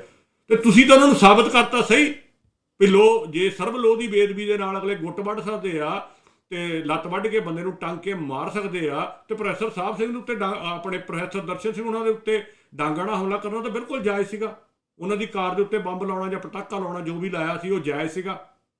ਤੁਸੀਂ ਸਾਬਤ ਕਰਤਾ ਨਾ ਇਹ ਗੱਲ ਵੀ ਉਹ ਬਿਲਕੁਲ ਠੀਕ ਸੀਗਾ, ਵੀ ਇਹ ਸਾਡੀਆਂ ਰਵਾਇਤਾਂ ਆ। ਤੁਸੀਂ ਪੋਸਟਾਂ ਪਾਤੀਆਂ, ਇੱਥੋਂ ਤੱਕ ਕਿ ਖਾਲਸਾ ਨਿਊਜ਼ ਨੇ ਪੋਸਟ ਪਾਤੀ ਵੀ ਇਹ ਰਵਾਇਤ ਆ, ਇਹ ਬਿਲਕੁਲ ਸਹੀ ਆ ਜੋ ਹੋਇਆ। ਭਾਈ ਜੰਗਲ ਰਾਜ ਦੇ ਵਿੱਚ ਜੋ ਹੁੰਦਾ ਉਹ ਡੈਮੋਕ੍ਰੇਸੀ ਰਾਜ 'ਚ ਨਹੀਂ ਹੁੰਦਾ। ਸਮਾਂ ਬਦਲਦਾ ਆ, ਸਮੇਂ ਦੇ ਨਾਲ ਤੁਹਾਨੂੰ ਬਦਲਣਾ ਪੈਂਦਾ। ਜੇ ਤੁਸੀਂ ਨਹੀਂ ਬਦਲਦੇ, ਪਿੱਛੇ ਜੀ ਰਹੇ ਆ, ਤੇ ਤੁਸੀਂ ਦੇਖ ਲਓ ਅਫਗਾਨਿਸਤਾਨ 'ਚ ਤਾਲਿਬਾਨਾਂ ਦਾ ਕੀ ਹਾਲ ਹੈ, ਕਿਉਂਕਿ ਉੱਥੇ ਹੀ ਜੀ ਰਹੇ ਆ। ਫਿਰ ਤਾਂ ਕੱਲ੍ਹ ਨੂੰ ਇਹਨਾਂ ਨੇ ਇਹ ਵੀ ਕਹਿਣਾ ਆ ਵੀ ਸਾਡੀ ਜਿਹੜੀਆਂ ਸਿੱਖਾਂ ਦੀਆਂ ਰਵਾਇਤਾਂ ਆ, ਕੋਈ ਵੀ ਭੈਣ ਚੁੰਨੀ ਤੋਂ ਬਿਨਾਂ ਬਾਹਰ ਨਹੀਂ ਨਿਕਲ ਸਕਦੀ। ਇਹ 84 'ਚ ਹੋ ਗਿਆ ਸੀ, ਸਾਡੇ ਕਾਲਜਾਂ ਦੇ ਵਿੱਚ ਸਾਨੂੰ ਪ੍ਰੋਬਲਮ ਝੱਲਣੀ ਪਈ ਇਹ। ਕੋਈ ਤੁਹਾਡੀ ਭੈਣ, ਤੁਹਾਡੀ ਬੇਟੀ ਕੁਛ ਵੀ ਚੁੰਨੀ ਤੋਂ ਬਿਨਾਂ ਨਹੀਂ ਨਿਕਲ ਸਕਦੀ। ਤੁਹਾਡੇ ਪਰਸਨਲ ਜਿਹੜੀ ਪੋਸ਼ਾਕ ਪਾਉਣ ਤੇ, ਤੁਹਾਡੇ ਪਰਸਨਲ ਜੀਵਨ ਦੇ ਉੱਤੇ ਅਗਲੇ ਅਟੈਕ ਕਰੂਗੇ ਕੱਲ੍ਹ ਨੂੰ। ਇਹ ਸਿੱਖ ਰਵਾਇਤ ਹੈ ਜੀ। ਤੁਸੀਂ ਬਾਹਰ ਅੱਛਾ ਦੇਖੋ, ਇੱਕ ਹੋਰ ਬੜੀ ਹੈਰਾਨੀ ਦੀ ਗੱਲ, ਹੱਕ 'ਚ ਕੌਣ ਭੁਗਤ ਰਹੇ ਆ? ਸਾਰੇ ਜਿਹੜੇ ਤਕਰੀਬਨ ਮੈਂ ਜਿੰਨੇ ਦੇਖੇ ਆ ਨਾ, ਉਹ ਜਿਹੜੇ ਦਾੜੀ ਵੀ ਕੱਟੀ ਹੋਈ ਆ, ਕੇਸ ਵੀ ਕੱਟੇ ਹੋਏ ਆ, ਮੋਨੇ ਘੋਨੇ ਸਾਰੇ, ਉਹ ਹੱਕ 'ਚ ਭੁਗਤ ਰਹੇ ਆ। ਭਾਈ ਪਹਿਲੀ ਰਵਾਇਤ ਤਾਂ ਨਿਹੰਗਾਂ ਦੀ ਇਹ ਆ ਵੀ ਜਿਹੜਾ ਉਹਦੇ ਮੂੰਹ ਹੀ ਸੁਣ ਲਿਓ ਅਮਨ ਦੇ, ਕਹਿੰਦਾ ਘੋਨਾ ਮੁੰਨਾ ਆ ਕੇ ਸਾਨੂੰ ਕੋਈ ਸਵਾਲ ਹੀ ਨਹੀਂ ਕਰ ਸਕਦਾ। ਉਹਨੇ ਕੱਲ੍ਹ ਹੀ ਕਿਹਾ, ਹਲੇ ਲੱਖੇ ਸਿਧਾਣੇ ਬਾਰੇ ਕਹਿ ਰਿਹਾ ਸੀ, ਕਹਿੰਦਾ ਜਿਹਨੇ ਕੇਸ ਕੱਟੇ ਹੋਏ ਆ। ਦੀਪ ਸਿੱਧੂ ਵੀ ਜਾ ਕੇ ਉੱਥੇ ਉਪਦੇਸ਼ ਦਿੰਦਾ ਸੀ। ਹਾਂ, ਜਿੱਦਣ ਦੀਪ ਸਿੱਧੂ ਹੁੰਦਾ ਆ ਉਦੋਂ ਕਹਿੰਦੇ ਭਾਜੀ, ਦੀਪ ਭਾਜੀ ਸਾਡੀ ਆਹ ਗੱਲ ਕਰਦੇ ਆ, ਉਹ ਠੀਕ ਆ। ਤੇ ਜੇ ਲੱਖਾ ਸਿਧਾਣੇ ਨੇ ਉੱਥੇ ਖੜ ਗਿਆ ਵੀ ਇਹ ਬੰਦਾ ਗਲਤ ਕੁੱਟਿਆ ਤੁਸੀਂ, ਤੇ ਉਹਨੂੰ ਕਹਿੰਦੇ ਮੋਨਾ ਤੇ ਸਾਨੂੰ ਸਵਾਲ ਹੀ ਨਹੀਂ ਕਰ ਸਕਦਾ, ਤੇ ਇਹ ਮੋਨੇ ਉਹਦੇ ਹੱਕ 'ਚ ਪੋਸਟਾਂ ਪਾ ਰਹੇ ਆ। ਉਹ ਕੁਛ ਸੋਚੋ ਭਰਾਵੋ, ਸੋਚੋ ਤੁਹਾਨੂੰ ਕਿੱਧਰ ਨੂੰ ਧੱਕਿਆ ਜਾ ਰਿਹਾ। ਇਹਦੇ ਵਿੱਚ ਸਾਨੂੰ ਕੋਈ ਸ਼ੱਕ ਨਹੀਂ, ਇਹ ਵੀ ਗੱਲ ਨਾਲ ਕਲੀਅਰ ਕਰ ਦਈਏ ਵੀ ਇਹ ਨਿਹੰਗਾਂ ਦੀ ਚਾਲ ਨਹੀਂ ਹੈ, ਬੀਜੇਪੀ ਦੀ ਚਾਲ ਹੈ। ਨਿਹੰਗ ਸਾਰੇ ਮਾੜੇ ਨਹੀਂ ਆ, ਉਹਨਾਂ ਦੇ ਵਿੱਚ ਉਹਨਾਂ ਨੇ ਆਪਣੇ ਬੰਦੇ ਫਿੱਟ ਕੀਤੇ ਹੋਏ ਆ। ਜਿਹਨੂੰ ਹਲੇ ਵੀ ਨਹੀਂ ਸਮਝ ਆ ਰਹੀ ਨਾ, ਉਹ ਸਿਰੇ ਦਾ ਮੂਰਖ ਹੈ। ਬਾਕੀ ਕੱਲ ਨੂੰ ਆਪਾਂ ਡਿਟੇਲ 'ਚ, ਬਾਕੀ ਕੱਲ ਨੂੰ ਟੌਪਿਕ ਹੀ ਇਹ ਆ, ਕੱਲ ਨੂੰ ਕੋਈ ਆਪਾਂ 1947 ਤੋਂ ਬਾਅਦ ਨਿਹੰਗ ਸਿੰਘਾਂ ਦੀਆਂ ਪ੍ਰਾਪਤੀਆਂ ਗਣਾਂਗੇ, ਕਿਹੜੀਆਂ ਪ੍ਰਾਪਤੀਆਂ ਕੱਲ ਕੀਤੀਆਂ ਆ। ਠੀਕ ਹੈ, ਫਿਰ ਉਹ 'ਚੋਂ ਸਾਨੂੰ ਪਤਾ ਲੱਗ ਜੂ ਵੀ ਨਿਹੰਗਾਂ ਨੇ ਕਿਹੜੇ ਮਾਰਕੇ ਮਾਰੇ ਆ 1947 ਵਿੱਚ ਸਿੱਖ ਕੌਮ ਵਾਸਤੇ। ਕਿਹੜੇ ਆਜ਼ਾਦੀ ਤੋਂ ਬਾਅਦ ਜੋ ਨਿਹੰਗਾਂ ਦੀ ਸਰਪਤੀ 1984 ਤੋਂ ਲੈ ਕੇ ਹੁਣ ਤੱਕ ਰਹੀ, ਉਹ ਕਰਾਂਗੇ।